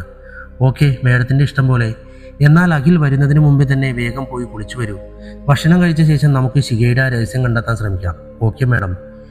ഈ മേഡം എന്ന വിളി ഒന്ന് അവസാനിപ്പിക്കണം. എന്തോ ഒരു അകൽച്ച ഫീൽ ചെയ്യുന്നു. ശ്രമിക്കാം മാഡം. സോറി, ശ്രമിക്കാം ചേച്ചി. എന്നാൽ ആ റൂമിൽ പോയി കുളിച്ചോളൂ. അതാണ് ഗസ്റ്റുകൾക്കുള്ള മുറി. ശരി. ഇരുവരും കുളിക്കാനായി റൂമുകളിലേക്ക് കയറിയതും പോലീസ് ഹെഡ്ക്വാർട്ടേഴ്സിലേക്ക് വിനോദിന്റെ ആവശ്യപ്രകാരം ബാക്കി 3 പേർ കൂടി എത്തിക്കഴിഞ്ഞിരുന്നു. നാം ഓരോരുത്തരും ബാംഗ്ലൂർ, ചെന്നൈ, പൂനെ, കൊൽക്കത്ത എന്നിവിടങ്ങളിലേക്കാണ് പോകേണ്ടത്. ആരെയാണ് നാം കൂട്ടിക്കൊണ്ടുവരേണ്ടത്? ഓരോരുത്തർ അവരവരുടെ സ്ഥലങ്ങളിൽ എത്തിക്കഴിഞ്ഞാൽ ഹൃതിക മേഡവുമായി കോൺടാക്ട് ചെയ്യുക. മേഡം വിശദമായി എല്ലാം പറയും. ഓക്കെ വിനോദ്.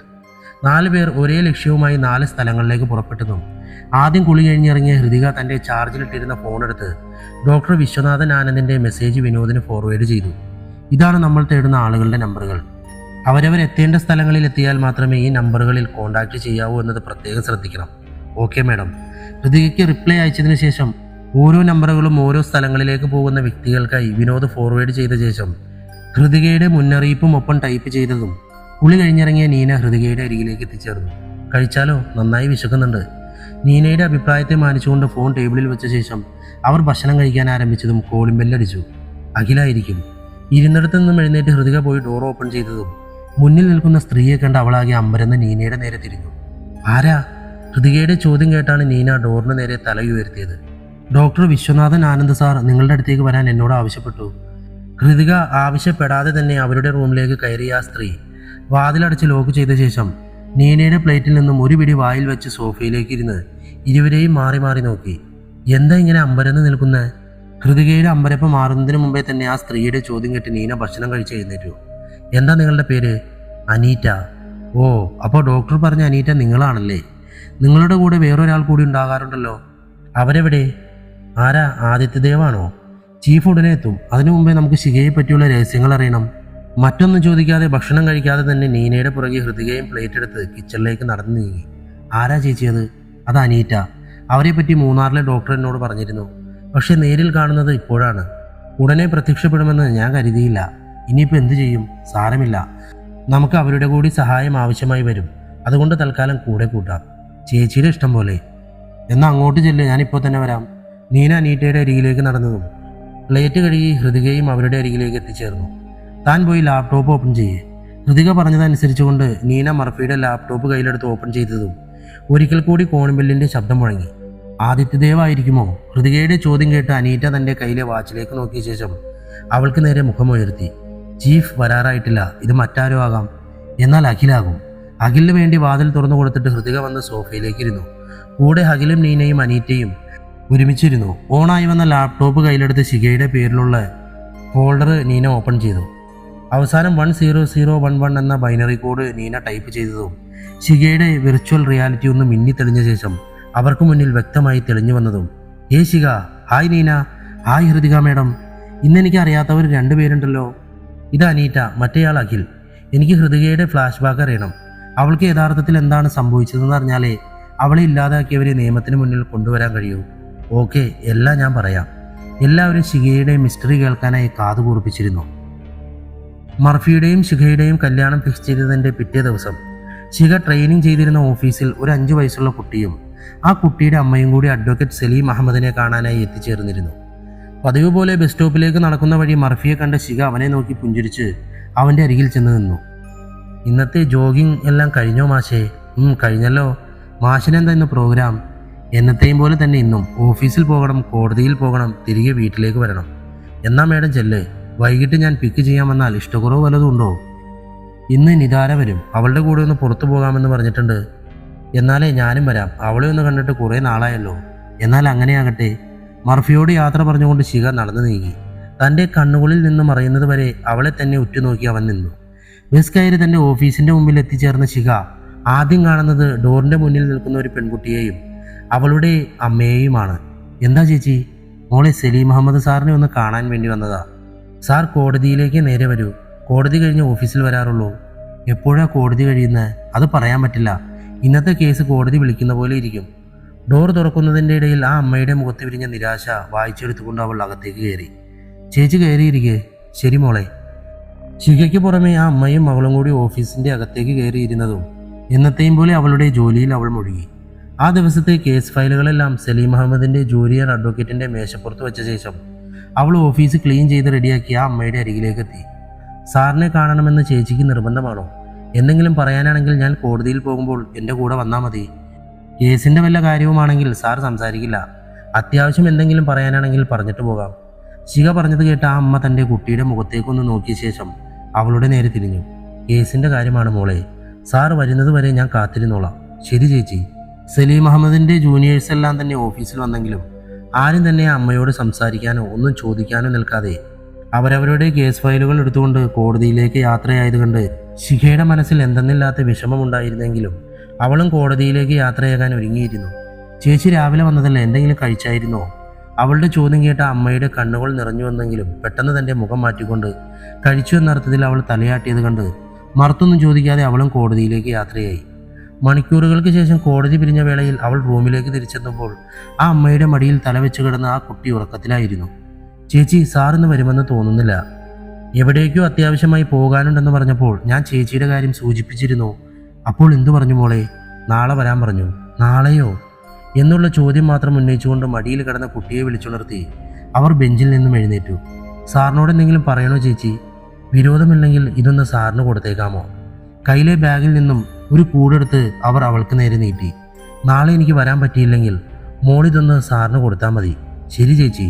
ആ അമ്മയും കുട്ടിയും നടന്നു നീങ്ങുന്നത് കണ്ട് എന്തെന്നില്ലാത്തൊരു നീറ്റൽ അവളിൽ രൂപപ്പെട്ടെങ്കിലും ആ കൂട് ടേബിളിൽ വെച്ചുകൊണ്ട് അവൾ ഭക്ഷണം കഴിക്കാനിരുന്ന വേളയിൽ ആ കൂടൊന്ന് ഓപ്പൺ ചെയ്തു നോക്കി. ക്യാൻസർ ബാധിച്ച 5 കുട്ടികൾ, നാഡീവ്യൂഹത്തിന് തകരാർ ബാധിച്ച 4 കുട്ടികൾ, കിഡ്നി, കരൾ എന്നിവ തകരാറിലായ 15ഓളം കുട്ടികൾ. തൻ്റെ കയ്യിലിരുന്ന പേപ്പറിലെ റിസൾട്ടുകൾ കണ്ട് ചോറിൽ കൈയിട്ട ശിഖ ഒരു ഞെട്ടലോടെ ഇരുന്നിടത്ത് നിന്നും എഴുന്നേറ്റ് കൈ കഴുകി. മറ്റുള്ള പേപ്പറുകൾ കൂടി വിടർത്തി നോക്കിയതും ഒരു ഞെട്ടലോടെ അവളുടെ ഹൃദയം പിടയാൻ ആരംഭിച്ചു. ദൈവമേ, ഞാൻ എന്താ ഈ കാണുന്നത്? അവളുടെ മനസ്സിൽ വിരിഞ്ഞ ഞെട്ടലിൻ്റെ ആഘാതം കൈകളിൽ വിറയലായി അനുഭവപ്പെട്ടു. Eastern Kitchen Treasures, More Choice, Double Horse, Mangalya, Toast of Green Mount, Swamy's, Kanchana തുടങ്ങിയ 82ഓളം കറി പൗഡർ കമ്പനികൾ തുണികൾ നിറം നൽകാൻ ഉപയോഗിക്കുന്ന സുഡാൻ റെഡും 260ഓളം മറ്റു മസാലകളിൽ എത്തിയോൺ കീടനാശിനിയും മഞ്ഞൾപ്പൊടിയുടെ നിറവും തൂക്കവും വർദ്ധിപ്പിക്കാൻ ലെസ്ക്രോമേറ്റ് എന്ന രാസവസ്തുവുമാണ് കലർത്തുന്നത്. കൂടാതെ വേറെയും ഒരുപാട് രാസവസ്തുക്കളാണ് വിവിധ കമ്പനികളുടെ കറി പൗഡറുകളിൽ അടങ്ങിയിട്ടുള്ളതെന്ന് തമിഴ്നാട് സർക്കാർ കണ്ടെത്തിയിട്ടുള്ളതാണ്.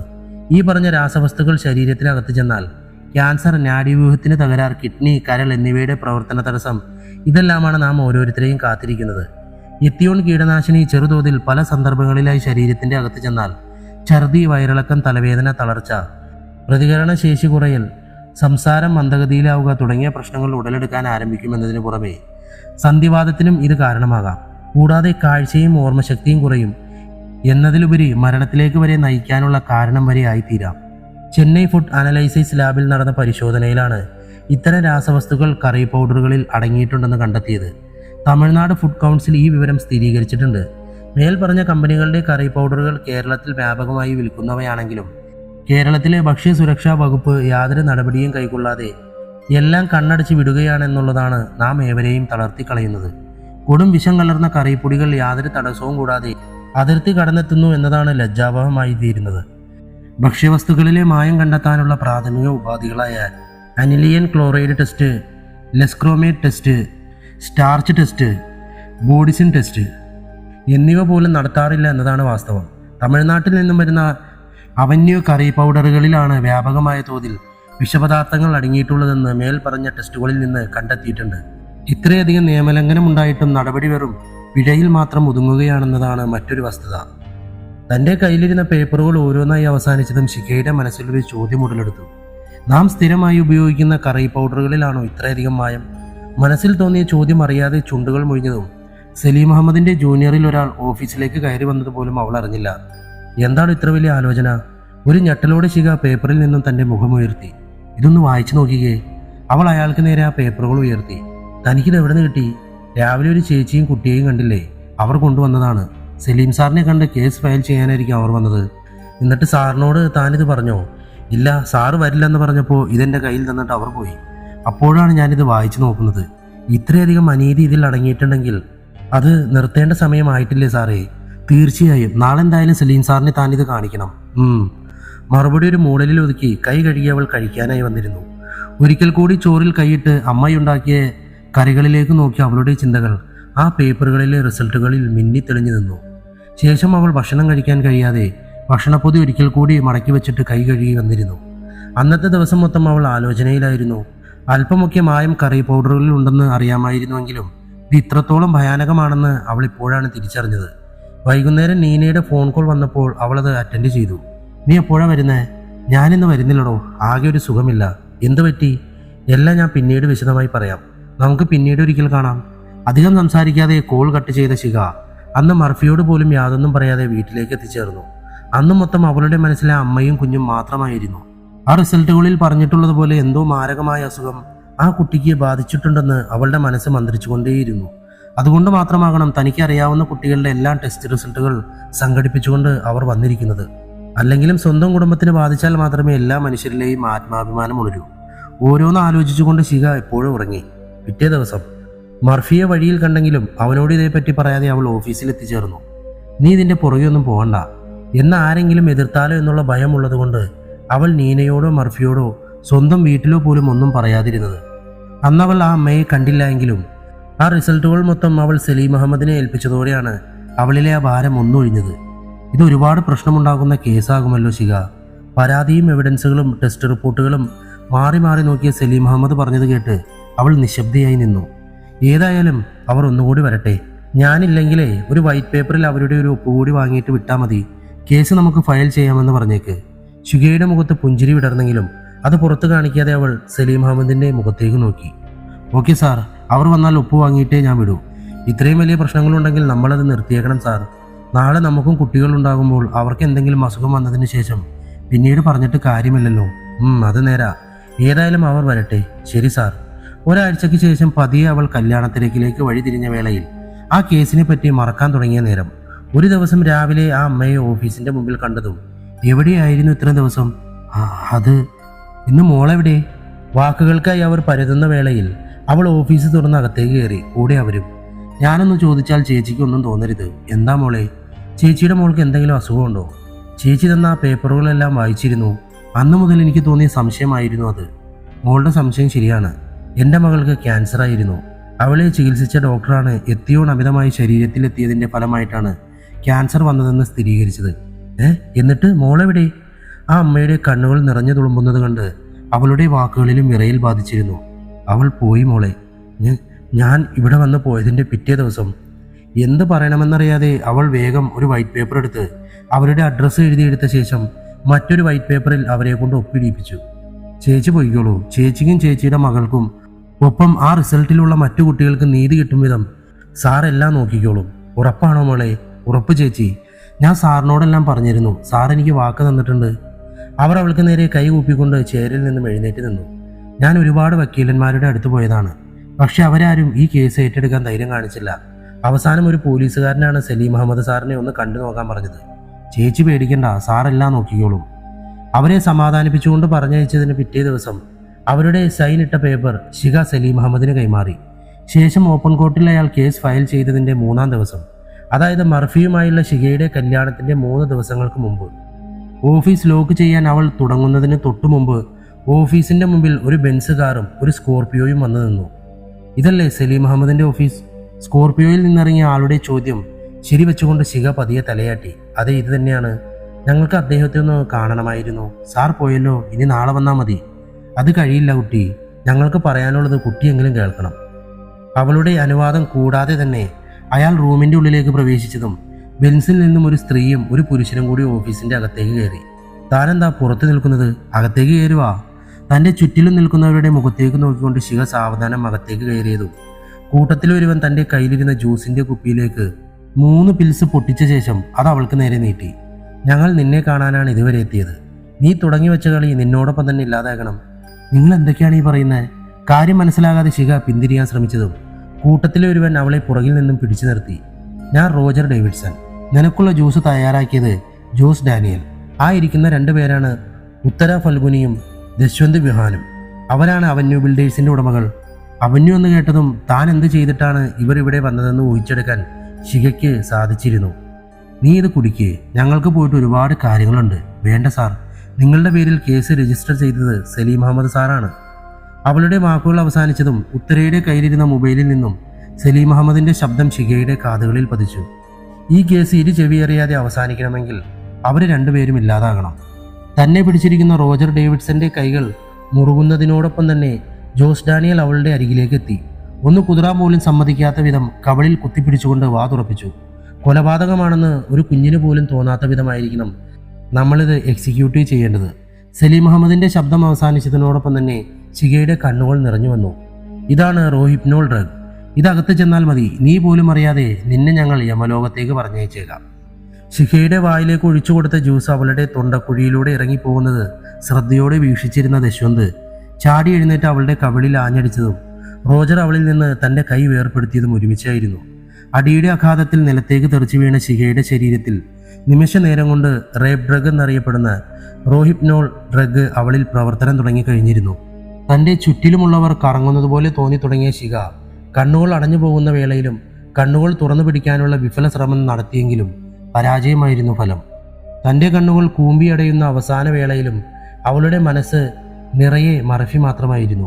ഒരു ജന്മം മുഴുവനും ഓർത്തിരിക്കാനുള്ള സ്നേഹം അവനിൽ ബാക്കിയുണ്ടെന്ന് വിശ്വസിച്ചുകൊണ്ട് തൻ്റെ അവസാന നിമിഷമാണ് ഇപ്പോൾ കൊഴിഞ്ഞു വീഴുന്നതെന്നുള്ള സത്യം അവൾ തിരിച്ചറിയാൻ തുടങ്ങിക്കഴിഞ്ഞിരുന്നു. മർഫി. ശബ്ദം പുറത്തു വരാൻ മടി കാണിക്കുന്ന വേളയിൽ അവൾ മനസ്സ് നിറയെ മർഫിയെക്കുറിച്ച് ഓർത്തുകൊണ്ട് നിലത്തേക്ക് പതിച്ചു കഴിഞ്ഞിരുന്നു. പൂർണ്ണമായും ബോധം നഷ്ടപ്പെട്ട ശിഖയെ ജോസ് ഡാനിയൽ എടുത്തുയർത്തി കസാരയിലേക്ക് ഇരുത്തിയതും റോജർ കാറിൽ നിന്നും കയറും ഗ്ലൗസും എടുത്തുകൊണ്ട് തിരികെ എത്തി. കയറിൻ്റെ ഒരറ്റം ജോസ് ഡാനിയൽ ശിഖയുടെ കഴുത്തിൽ കുരുക്കുമ്പോൾ മറ്റേ അറ്റം റോജർ റൂമിന് മുകളിലെ ഹുക്കിലൂടെ കടത്തി കഴിഞ്ഞിരുന്നു. ജോസ്, ഇവിടെയെല്ലാം ഓക്കെയാണ്. ഹുക്കിനകത്തൂടെ കടത്തിവിട്ട കയറിൻ്റെ മറ്റേ അറ്റം ഗ്ലൗസുകൾ അണിഞ്ഞ തൻ്റെ കൈകളാൽ മുറുക്കി പിടിച്ചുകൊണ്ട് 4 തവണ ശക്തിയായി വലിച്ചതും കസാരയിൽ നിന്നും ശിഖ പിടഞ്ഞുകൊണ്ട് ഉയർന്നു വന്നതോടെ റോജർ ഡേവിഡ്സണും കൂടെ അയാളുടെ സഹായത്തിന് എത്തിച്ചേർന്നു. ഇരുവരും കൂടി ചേർന്ന് ശിഖയുടെ കഴുത്തിൽ കുരുക്കിയ കയർ ശക്തിയായി വലിച്ചുകൊണ്ടിരുന്നതും നിലത്ത് നിന്നും ഉയർന്ന അവളുടെ ശരീരം കയറിൽ കിടന്ന് പിടയുന്നത് ചെറുപുഞ്ചിരിയോടെ ദശ്വന്തും ഉത്തരയും നോക്കിയിരുന്ന് ആസ്വദിക്കുന്നത് കണ്ട് കയറിൽ വലിക്കുന്ന ഇരുവർക്കും ആവേശം 10 മടങ്ങ് വർദ്ധിച്ചു. കഴുത്തിൽ മുറുകിയ കയറിൻ്റെ തുമ്പിൽ വായുവിൽ കിടന്ന ശിഖ പിടഞ്ഞതും ബോധക്ഷയത്തിൽ നിന്നും അവൾ വെളിയിൽ വന്ന് കണ്ണുകൾ തുറന്നതും ഒരുമിച്ചായിരുന്നു. കണ്ണുകൾ മിഴിച്ച്, കാലുകൾ പിടച്ച്, കൈകൾ വിറച്ച് തൻ്റെ ഡ്രസ്സിൽ അമർത്തി പിടിച്ചുകൊണ്ട് മലമൂത്ര വിസർജനം നടത്തിയ ആത്മഹത്യയുടെ എല്ലാ ലക്ഷണവും കാണിച്ചുകൊണ്ട് അവൾ മരണത്തിന് മുന്നിൽ കീഴടങ്ങുമ്പോൾ അവളുടെ മനസ്സിൽ തൻ്റെ അച്ഛനും അമ്മയും ജീവന്റെ പാതിയാകുമെന്ന് കരുതിയ മർഫിയും നിറഞ്ഞു നിന്നതിന് പുറമെ ആ കണ്ണുകൾ നിറഞ്ഞൊഴുകി. അവളുടെ അവസാന പിടച്ചിലും അവസാനിച്ചു കഴിഞ്ഞിരുന്നു. ശിഖയുടെ ചലനമറ്റതും കയറിൻ്റെ അറ്റം ഓഫീസ് റൂമിനകത്തെ ജനലഴികളിൽ മുറുകെ കെട്ടി. അവളുടെ യൂറിൻ പതിച്ച ടേബിൾ അല്പം കൂടി നീക്കിയിട്ട ശേഷം ഒരു കസേരയെടുത്ത് നിലത്ത് മറിച്ചിട്ട് അവരെ അമ്മ നൽകിയ ഫയലും എടുത്തുകൊണ്ട് യാത്രയായി. അത്രയും പറഞ്ഞ് അവസാനിപ്പിച്ച ശിഖയുടെ വിഷ്വൽ അവതാറിന് ഭാവമാറ്റമൊന്നും സംഭവിച്ചില്ലെങ്കിലും കേട്ടിരുന്ന ഹൃതികയുടെയും നീതാരയുടെയും കണ്ണുകൾ നിറഞ്ഞു വരുന്നത് കണ്ട് അഖിൽ മാധവ് ഇരുന്നിടത്ത് നിന്നും എഴുന്നേറ്റു. മേഡം, ഇനി എന്ത് ചെയ്യാനാണ് പ്ലാൻ? മൂവരുടെയും മൗനത്തിൻ്റെ ഇടയിൽ അഖിലിൻ്റെ ശബ്ദമുയർന്നതും ഹൃതിക തൻ്റെ കണ്ണുകൾ തുടച്ചു. നമുക്കൊരുപാട് പ്ലാൻ നടപ്പിലാക്കാനുണ്ട്. ശിഖയെ കൊലപ്പെടുത്തിയ കേസിൽ ഇവർ ആരെയും നമുക്ക് ശിക്ഷിക്കാൻ കഴിയില്ല. അപ്പോൾ പിന്നെ എന്ത് ചെയ്യും? മർഫിയെ കൊലപ്പെടുത്തിയ കേസിൽ ഇവരെ പൊക്കാൻ കഴിയില്ലേ? സംശയം ചോദിച്ചത് നീനയായിരുന്നുവെങ്കിലും അതേ ചോദ്യം തന്നെ അഖിലിൻ്റെ മനസ്സിലും ഉടലെടുത്തിരുന്നു. ഞാൻ പറയുന്നത് ശ്രദ്ധിച്ചു കേൾക്കണം. ഹൃതിക തൻ്റെ പ്ലാൻ പറയാൻ ഒരുങ്ങിയതും ഇരുവരും കാതുകൂർപ്പിച്ചു. താനൊരു കാര്യം ശ്രദ്ധിച്ചിരുന്നോ? എന്താണ്? മർഫി കൊല്ലപ്പെട്ട ശേഷം അതുമായി ബന്ധപ്പെട്ട് കൊല്ലപ്പെട്ട ആളുകളുടെ എണ്ണം എത്രയാണെന്ന്? 3. ആരൊക്കെയാണവർ? Rachel Hannah, Roger Davidson, Salim Ahmed. Yes. ഇവർ 3 പേരുടെയും കൊലപാതകങ്ങളിൽ കോമണായി എന്തെങ്കിലും കണ്ടെത്താൻ ഫോറൻസിക് ഡിപ്പാർട്ട്മെന്റിന് കഴിഞ്ഞിട്ടുണ്ടോ? അങ്ങനെ ചോദിച്ചാൽ ഒരു നിമിഷം അഖിൽ മാധവ് ആലോചനയിലാണ്ടോ. യെസ് മാഡം, കോമണായി പല കാര്യങ്ങളും ഉണ്ട്. എന്തൊക്കെയാണത്? ഇരുവരുടെയും സംസാരം ശ്രദ്ധിച്ചിരുന്ന നീനയ്ക്ക് അഖിൽ മാധവിൻ്റെ സമാനതകൾ കേൾക്കാൻ തിടുക്കമായി കഴിഞ്ഞിരുന്നു. രക്തം പുരണ്ട ഓരോ ജോഡി വസ്ത്രങ്ങൾ, കൊല്ലപ്പെട്ടവരുടേതല്ലാത്ത കൊലയാളിയിലേക്ക് വിരൽ ചൂണ്ടുന്ന രക്തപ്പാടുകൾ, ഹാക്ക് ചെയ്ത CCTV ദൃശ്യങ്ങൾ, മനഃപൂർവ്വം ഉപേക്ഷിക്കപ്പെട്ട വിരലടയാളങ്ങൾ, അങ്ങനെ കുറച്ചധികം സാമ്യതകൾ ഓരോ സ്പോട്ടിൽ നിന്നും ലഭിച്ചിട്ടുണ്ട്. ഇതിൽ നിന്നെല്ലാം തനിക്ക് എന്തു തോന്നുന്നു? മുഖം വ്യക്തമാക്കണമെന്ന് കൊലയാളിക്ക് ഉദ്ദേശമില്ല, പക്ഷേ തന്നെ അന്വേഷിച്ച് കണ്ടെത്തണമെന്ന് ഉദ്ദേശമുള്ളതുപോലെ. ഇതാണോ തനിക്ക് മനസ്സിലായത്? അതേ മാഡം. ഞാനൊരു കാര്യം പറയട്ടെ.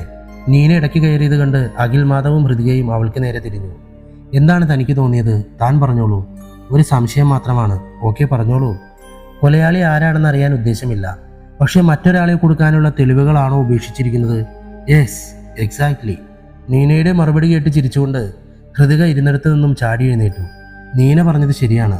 കൊല നടത്തിയത് ഡോക്ടർ അതുൽ ചന്ദ്രനാണെങ്കിലും അയാൾ ഉപേക്ഷിച്ച തെളിവുകൾ മർഫിയെ കൊലപ്പെടുത്തിയവരുടെയും നീനയെ ഇല്ലാതാക്കിയവരുടെയും നേർക്ക് വിരൽ ചൂണ്ടുന്നതാണ്. അല്ലെങ്കിൽ നമ്മൾ അങ്ങനെ ആക്കി തീർക്കണം. അതായിരുന്നു മർഫിയുടെ പ്ലാൻ. അങ്ങനെയാണെങ്കിൽ മർഫി സ്വയം മരണത്തെ വിളിച്ചു വരുത്തിയതാണോ? അതെനിക്കറിയില്ല. അതിനെപ്പറ്റി കൂടുതൽ അറിയണമെങ്കിൽ ശിഖ തന്നെ പറയേണ്ടി വരും. മൂവരും ശിഖയുടെ നേരെ തിരിഞ്ഞതും ഹൃതികയുടെ ഫോൺ റിങ് ചെയ്തു. ഹലോ മേഡം, പറയൂ വിനോദ്. ഞങ്ങൾ പുറപ്പെടാൻ ഒരുങ്ങിക്കഴിഞ്ഞു.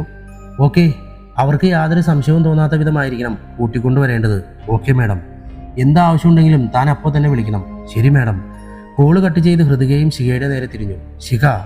ഹൃതികയുടെ വിളി കേട്ട് വിർച്വൽ അവതാർ തലയുയർത്തി. നീന ചോദിച്ചതുപോലെ മർഫി മരണത്തെ സ്വയം വിളിച്ചു വരുത്തിയതാണോ?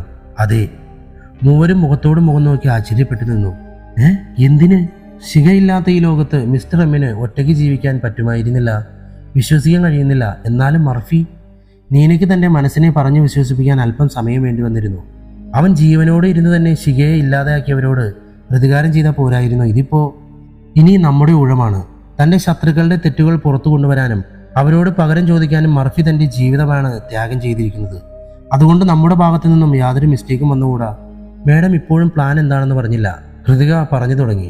ഡോക്ടർ വിശ്വനാഥൻ ആനന്ദ് പറഞ്ഞതനുസരിച്ച് മർഫിക്ക് വേണ്ടി ആളുകളെ കൊലപ്പെടുത്തിയ ഡോക്ടർ അതുൽ ചന്ദ്രൻ ഓരോ കൊലപാതകത്തിന് ശേഷവും ഓരോ തെളിവുകൾ ഉപേക്ഷിച്ചിരിക്കുന്നത് മർഫിയെ കൊലപ്പെടുത്തിയ 4 പേരിലേക്ക് വിരൽ ചൂണ്ടുന്നവയാണ്. എന്ന് വെച്ചാൽ നീനയുടെ ചോദ്യത്തിൽ താൻ പറഞ്ഞത് അവൾക്ക് വ്യക്തമായില്ലെന്ന് ഹൃദയയ്ക്ക് മനസ്സിലായി. അതായത് മർഫിയെ കൊലപ്പെടുത്തിയത് 5 പേർ ചേർന്നാണ്. അതിൽ 5-മനെ നാളെ നമ്മൾ അറസ്റ്റ് ചെയ്യും. ബാക്കിയുള്ള 4 പേർക്കെതിരെയുള്ള തെളിവുകളാണ് ഡോക്ടർ അതുൽ ചന്ദ്രൻ താൻ ചെയ്ത കൊലപാതകങ്ങളിൽ ഉപേക്ഷിച്ചു പോയിട്ടുള്ളത്. ഇപ്പോൾ മനസ്സിലായോ? യെസ്, ഇപ്പോൾ മനസ്സിലായി. ആ 5 പേര് ചേർന്നാണ് മർഫിയെ കൊലപ്പെടുത്തിയതെന്ന് മേഡത്തിന് എങ്ങനെ മനസ്സിലായി? ഡോക്ടർ വിശ്വനാഥൻ ആനന്ദ് എന്നോട് മാത്രം പറഞ്ഞതാണ് ആ കാര്യങ്ങൾ. അപ്പോൾ ഇനി നമ്മൾ അവർക്കെതിരെയുള്ള ഡോക്ടർ അതുൽ ചന്ദ്രൻ നൽകിയ തെളിവുകൾ കുറച്ചുകൂടി ശക്തമാക്കണമല്ലേ? അപ്പോൾ ഒരു സംശയം കൂടി. അഖിലിൻ്റെ സംശയം അവസാനിക്കാത്തതിന് ഹൃദയയിൽ അല്പം നീരസം ബാക്കിയായി. എന്താണ് അഖിൽ? ഡോക്ടർ അതുൽ ചന്ദ്രൻ കൊലപ്പെടുത്തിയത് 3 പേര്, മർഫിയെ കൊലപ്പെടുത്തിയത് 5 പേര്. അപ്പോൾ ബാക്കിയുള്ള 2 പേര് എന്ത് ചെയ്യും? ഡോക്ടർ ബാക്കിയാക്കിയ തെളിവുകൾ ആർക്ക് വേണ്ടിയാണുള്ളതെന്ന് നമ്മൾ കണ്ടെത്തിയേ മതിയാകും. അത് കണ്ടെത്തിയ ശേഷം ആ തെളിവുകൾ അല്പം കൂടി ശക്തമാക്കി അവർക്കെതിരെ FIR തയ്യാറാക്കണം. 3 പേർക്കെതിരെയുള്ള തെളിവുകളാണ് നമ്മൾ ശേഖരിക്കേണ്ടത്. ജോസ് ഡാനിയലിന്റെ വണ്ടി CCTVയിൽ ഉള്ളതിനാൽ അയാളെ നമുക്ക് അറസ്റ്റ് ചെയ്യാൻ കഴിയും. അപ്പോൾ ബാക്കിയുള്ള ഒരാൾ? ജോസ് ഡാനിയൽ ഒറ്റയ്ക്ക് ഇതെല്ലാം ചെയ്തെന്ന് കോടതിയിൽ തെളിവ് സഹിതം കാണിക്കാൻ നമുക്ക് കഴിയില്ല. അവിടെയാണ് 5-ാമനെ നമ്മൾ കൊടുക്കാൻ പോകുന്നത്. അപ്പോൾ മർഫിയെ കൊലപ്പെടുത്തിയത് 2 പേര്. റോജർ ഡേവിഡ്സനെയും റൈച്ചൽ ഹന്നയെയും സലീം അഹമ്മദിനെയും കൊലപ്പെടുത്തിയത് ഓരോരുത്തരല്ലേ? യെസ്, അങ്ങനെ തന്നെ. അപ്പോൾ നാളെ മുതൽ നമുക്ക് പിടിപ്പത് പണിയാണ് ബാക്കിയുള്ളത്. നാളെ രാവിലെ തന്നെ താൻ ഇവിടേക്ക് വരണം. Okay madam. അഖിൽ യാത്ര പറഞ്ഞിറങ്ങുമ്പോഴും നീനയുടെ മനസ്സിൽ ഒരു ചോദ്യം മറയാതെ അവശേഷിച്ചു. മാഡം, ഈ റോഹിപ്നോൾ ഡ്രഗ് എന്നാൽ എന്താ?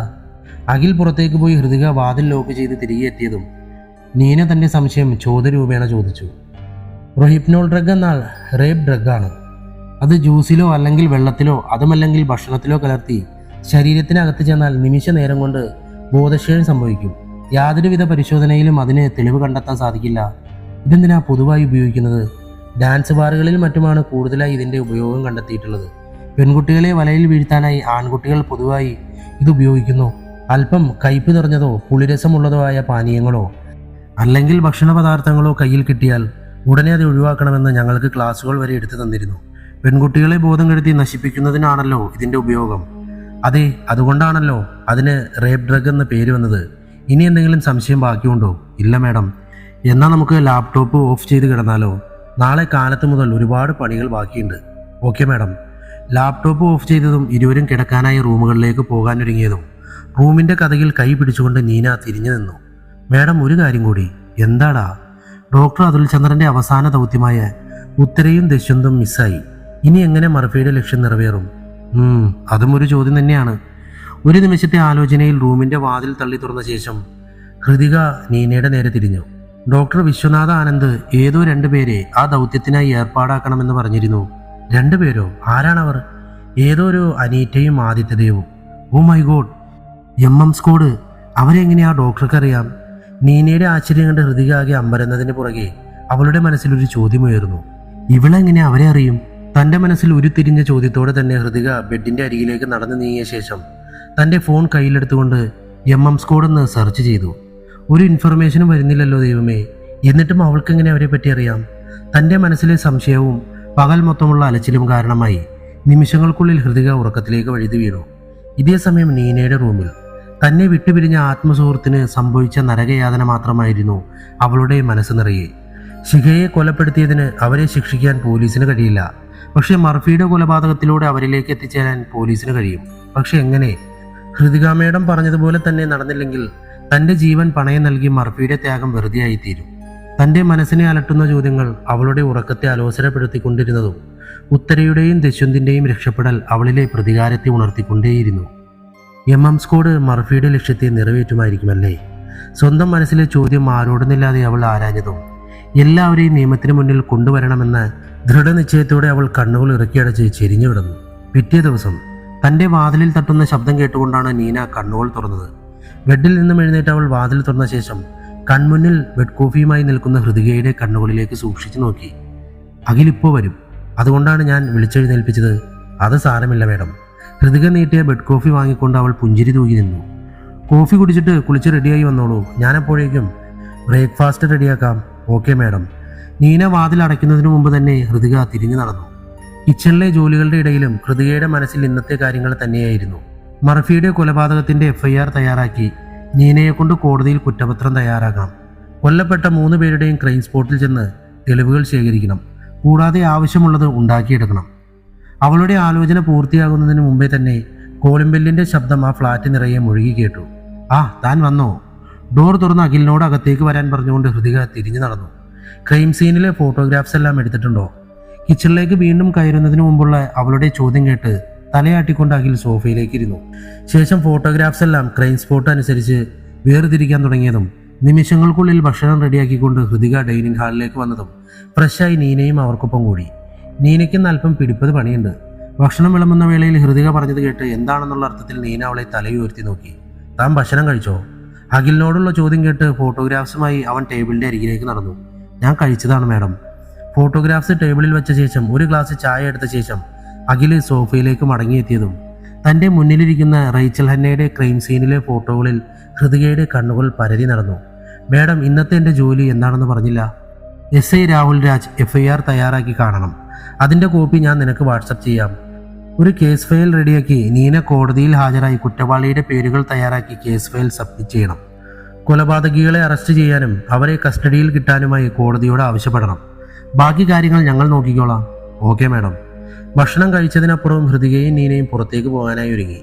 ഹൃതികയുടെ കാറിൻ്റെ കീ നീനയ്ക്ക് നൽകിയ ശേഷം അഖിലും ഹൃതികയും അവൻ്റെ കാറിൽ റേച്ചൽ ഹന്നയുടെ ക്രൈം സ്പോട്ടിലേക്ക് പുറപ്പെട്ടതും നീന നേരെ കോടതിയിലേക്ക് യാത്രയായി. റേച്ചൽ ഹന്നയുടെ ക്രൈം സ്പോട്ടിലെത്തിയ ഹൃതിക അഖിലിൻ്റെ കൂടെ കൊലപാതകം നടന്ന വീടിൻ്റെ ഉള്ളിലേക്ക് പ്രവേശിച്ച ശേഷം പോലീസ് ലൈൻ ക്രോസിനടുത്തെത്തിയ ഉടനെ അഖിലിന് നേരെ തിരിഞ്ഞു. എന്തൊക്കെ തെളിവുകളാണ് ഇവിടെ നിന്നും കണ്ടെത്തിയിട്ടുള്ളത്? അവളുടെ ചോദ്യം കേട്ട് ബാഗിൽ നിന്നും അഖിൽ ഫോട്ടോഗ്രാഫ്സ് കയ്യിലെടുത്തു. കൊലപാതകിയുടെ വിരലടയാളങ്ങൾ, രക്തം പുരണ്ട വസ്ത്രങ്ങൾ, കൊലപാതകിയുടെ ലൊക്കേഷൻ സ്ഥിരീകരിക്കുന്ന 2G മൊബൈൽ ഡിവൈസ്, പിന്നെ കൊലപാതകത്തിന് ഉപയോഗിച്ച ആയുധം. അഖിലിൻ്റെ കയ്യിൽ നിന്നും തെളിവുകളുടെ ഫോട്ടോഗ്രാഫ്സ് വാങ്ങിയ ശേഷം ഡോക്ടർ വിശ്വനാഥാനന്ദ് പറഞ്ഞ രഹസ്യത്തിലേക്ക് ഹൃതികയുടെ ഓർമ്മ സഞ്ചരിച്ചു. മർഫിയെ കൊലപ്പെടുത്തിയ ഒന്നാമൻ കാർലോസിന്റെ പേരിലായിരിക്കും റേച്ചൽ ഹന്നയുടെ കൊലപാതകത്തിന്റെ തെളിവുകൾ നിരത്തിയിരിക്കുന്നത്. ആയതിനാൽ കാർലോസിന്റെ പേരിലെ ആ കുറ്റം വരാവൂ. റേച്ചൽ ഹന്ന കാർലോസ് എന്ന് ടൈപ്പ് ചെയ്ത ശേഷം വിനോദിന്റെ വാട്സപ്പിലേക്ക് അയച്ച ഉടനെ അവർ അവിടെ നിന്നും ഇറങ്ങി റോജർ ഡേവിഡ്സന്റെ ക്രൈം സ്പോട്ടിലേക്ക് പുറപ്പെട്ടതും SI രാഹുൽ രാജിന്റെ ഫോണിലേക്ക് ഹൃതിക കോൾ ചെയ്തു. Hello madam. ഹലോ, എന്തായി FIR തയ്യാറാക്കിയോ? അല്പനേരത്തിന്റെ ഒടുവിൽ റെഡിയാകും മാഡം. ഓക്കെ. സലീം അഹമ്മദിന്റെ ക്രൈം സ്പോട്ടിലേക്ക് ഞങ്ങൾ വരുന്നുണ്ട്. അപ്പോൾ ഞങ്ങൾ സ്റ്റേഷനിലേക്ക് കയറാം. ഓക്കെ മാഡം, അപ്പോഴേക്കും ഞാൻ റെഡിയാക്കാം. ശരി രാഹുൽ. കോള് കട്ട് ചെയ്ത് ഹൃതിക അഖിലിന്റെ നേരെ തിരിഞ്ഞു. തെളിവുകൾ അത്രത്തോളം മതിയാകും. അതിൽ നമ്മൾ കൂടുതലായൊന്നും ചേർക്കേണ്ട ആവശ്യമില്ല. അപ്പോൾ റോജർ ഡേവിഡ്സന്റെയോ ആ ഫോട്ടോഗ്രാഫ്സ് ഒന്ന് കാണിച്ചേ. തോളിൽ കിടന്ന ബാഗ് ഹൃതികയുടെ നേരെ നീട്ടി അഖിൽ കാറിന്റെ ഗിയർ മാറ്റി മുന്നോട്ട് നീങ്ങി. റോജർ ഡേവിഡ്സണിന്റെ ക്രൈം സീനിലെ ഫോട്ടോഗ്രാഫ്സ് ഓരോന്നായി നോക്കിക്കൊണ്ട് ഡോക്ടർ വിശ്വനാഥാനന്ദ് പറഞ്ഞത് ഹൃതിക ഓർത്തു. രണ്ടാമൻ കാർത്തികേയനെതിരെയുള്ള തെളിവുകളാണ് റോജറിന്റെ ക്രൈം സ്പോട്ടിൽ ഡോക്ടർ അതുൽ ചന്ദ്രൻ ഉപേക്ഷിച്ചിട്ടുള്ളത്. ഫോട്ടോസ് ഓരോന്നായി മറച്ചു നോക്കിയ ശേഷം ഹൃതിക തന്റെ ഫോൺ കയ്യിലെടുത്ത് വാട്സാപ്പിൽ ടൈപ്പ് ചെയ്തു, റോജർ ഡേവിഡ്സൺ, കാർത്തികേയൻ. ശേഷം വിനോദിന് ഒരിക്കൽ കൂടി സെൻഡ് ചെയ്തു. ഇരുവർക്കുമിടയിലെ അല്പനേരത്തെ നിശബ്ദതയ്ക്കൊടുവിൽ അഖിലിന്റെ കാലുകൾ ബ്രേക്കിൽ അമർന്നതും ഇരുവരും ഡോർ തുറന്ന് വെളിയിലേക്ക് ഇറങ്ങി ക്രൈം സ്പോട്ടിലേക്ക് നടന്നു നീങ്ങി. ഇവിടെയും ഫിംഗർ പ്രിന്റ്സ് ഉപേക്ഷിച്ചിട്ടുണ്ടല്ലേ? അതേ മാഡം. കയ്യുറ പോലും ധരിക്കാതെയാണ് കൊലയാളി കൃത്യം നിർവഹിച്ചിട്ടുള്ളത്. പോലീസ് ലൈൻ ക്രോസ് ചെയ്ത് ഹൃതിക റോജറിന്റെ ബോഡി കിടന്ന ഭാഗത്തേക്ക് നീങ്ങി നിന്നു. തന്റെ മുഖം ഒരിക്കലും വ്യക്തമാകാതിരിക്കാനായിരിക്കണം ക്യാമറകൾ അയാൾ ഹാക്ക് ചെയ്തിരിക്കുന്നത്. അതേ മാഡം, മുഖം വ്യക്തമായാൽ കൊലയാളി ആരാണെന്നറിയും. അപ്പോൾ അയാൾ ഉപേക്ഷിച്ചിരിക്കുന്ന തെളിവുകൾ അസാധുവാണല്ലോ. ഒന്ന് ഇരുത്തി മൂളിയ ശേഷം ഹൃതിക ചുറ്റുപാടും ഒന്ന് വീക്ഷിച്ചു. ഫിംഗർ പ്രിന്റ്സ്, ബ്ലഡ് സാമ്പിൾസ്, കൊല ചെയ്യാൻ ഉപയോഗിച്ച ആയുധം, മൊബൈൽ ഫോൺ, രക്തം പറ്റിയ വസ്ത്രങ്ങൾ എല്ലാം തന്നെ ഇവിടെ നിന്നും ലഭിച്ചിട്ടുണ്ടല്ലേ? അതേ മാഡം. അപ്പോൾ ഇവിടെയും നമുക്ക് കാര്യമായ പണിയില്ല. എല്ലാം സാഹചര്യ തെളിവുകളിൽ നിന്ന് നമുക്ക് ലഭിച്ചിട്ടുണ്ട്. എന്നാൽ നമുക്ക് സലീം അഹമ്മദിന്റെ ക്രൈം സ്പോട്ടിലേക്ക് നീങ്ങിയാലോ? ഷുവർ. ഇരുവരും തിരികെ കാറിലേക്ക് കയറിയതും ഹൃതികയുടെ വാട്സപ്പിൽ ഡോക്ടർ അതുൽ ചന്ദ്രന്റെ കോൾ വന്നു കഴിഞ്ഞു. ഹലോ ഹലോ ഹൃതിക, പറയൂ സാർ. വണ്ടി എടുത്തോളാൻ കൈകൊണ്ട് അഖിലിന് നേരെ ആംഗ്യം കാണിച്ച ശേഷം ഫോൺ തന്റെ വലത് കൈയിൽ നിന്നും ഇടത് കൈയിലേക്ക് അവൾ മാറ്റി. ഉത്തരയെയും ദശ്വന്തിനെയും അവസാനിപ്പിക്കാൻ എൻ്റെ ആളുകൾ ഒരുങ്ങിക്കഴിഞ്ഞിരിക്കുന്നു. എവിടെയാണ് സാർ സ്ഥലം? കുമളി മധുര ഹൈവേയിൽ. അവിടെ സേഫാണോ? അതൊക്കെ അവർ നോക്കിക്കോളും.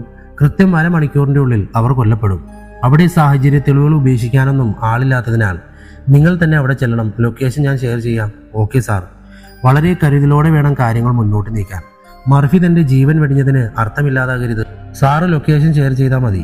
സംഭവ സ്ഥലത്തേക്ക് ഞാൻ പോകാൻ തയ്യാറാണ്. ഓക്കെ ഹൃതിക. ലക്ഷ്യം നിറവേറിയാൽ ഉടനെ ഞാൻ വിളിച്ചറിയിക്കാം. Okay sir. കോള് കട്ട് ചെയ്ത് ഡോക്ടർ അയക്കുന്ന ലൊക്കേഷന് വേണ്ടി ഹൃതിക വെയിറ്റ് ചെയ്ത അതേ സമയം തന്നെ MM സ്ക്വാഡിലെ അനീറ്റ ഒരു വാഹനത്തിന് വേണ്ടി മരത്തിന്റെ മുകളിൽ സ്ഥാപിച്ചിരുന്ന KAR 98ന്റെ ട്രിഗറിൽ അക്ഷമയോടെ വിരൽ തട്ടിക്കൊണ്ട് സ്കോപ്പിലൂടെ തന്നെ വീക്ഷിച്ചുകൊണ്ടേയിരിക്കുകയാണ്. Aneeta, target on the way. ദേവിന്റെ ശബ്ദം ഇയർപാഡിലൂടെ കാതിൽ മുഴങ്ങിയതും തന്റെ തോളിലേക്ക് ഗണ്ണമർത്തി പിടിച്ച ശേഷം അവൾ ടാർഗറ്റ് ലക്ഷ്യമാക്കി കാത്തിരുന്നു. ദശ്വന്ത് ഡ്രൈവിംഗിലാണ്, ഉത്തര ഇടത് സീറ്റിലും. ആദ്യ ടാർഗറ്റ് ഉത്തര. ഉത്തരയ്ക്ക് എന്താണ് സംഭവിക്കുന്നതെന്ന് ദശ്വന്ത് മനസ്സിലാക്കുന്നതിന് മുമ്പേ തന്നെ അവന്റെയും തല പിളർന്ന്, നിന്റെ ബുള്ളറ്റ് സീറ്റിൽ തറച്ചിരിക്കണം.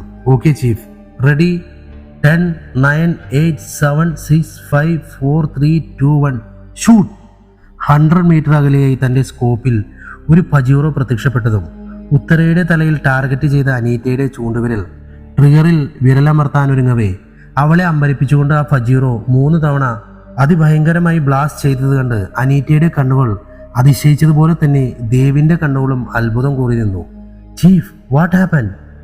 ബ്ലാസ്റ്റ് ചെയ്ത ഫജീറോ ഡിവൈഡറിൽ തട്ടി ഉയർന്നു പൊങ്ങിയ ശേഷം താഴേക്ക് നിലം പതിക്കുന്നത് വരെ ദേവിന്റെ ശബ്ദം പുറത്തേക്ക് വരുന്നില്ലെന്ന് മനസ്സിലാക്കിയ അവൾ ഒരിക്കൽ കൂടി ഉറക്കെ വിളിച്ചു, ചീഫ്.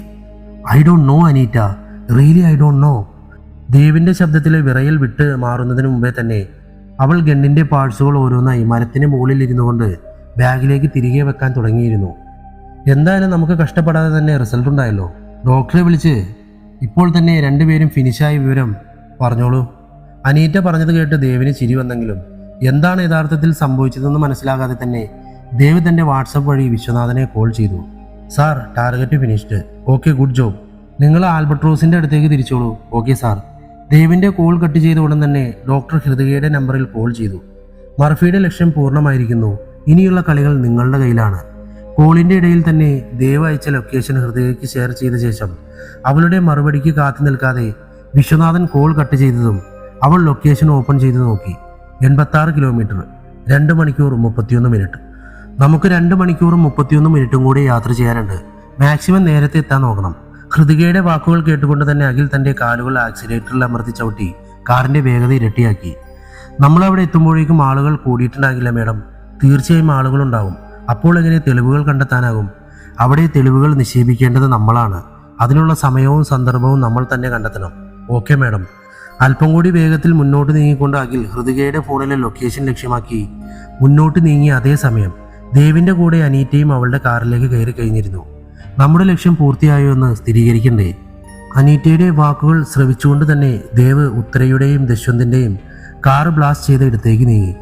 അല്ലെങ്കിൽ എങ്ങനെയായിരിക്കും അവരുടെ കാറ് 3 തവണ ബ്ലാസ്റ്റ് ആയത്? അവിടെ എത്തുമ്പോൾ നമുക്ക് മനസ്സിലാക്കാൻ കഴിയും എന്നാണ് എൻ്റെ വിശ്വാസം. 100 മീറ്റർ അപ്പുറത്ത് കാറ് ബ്ലാസ്റ്റ് ചെയ്തതിൻ്റെ മുകളിൽ റോഡിലായി ദേവ് തൻ്റെ കാറ് സ്റ്റോപ്പ് ചെയ്ത് കത്തി എരിഞ്ഞുകൊണ്ടിരിക്കുന്ന ഫജീറോയുടെ അടുത്തേക്ക് അവർ ഇറങ്ങി നടന്നു.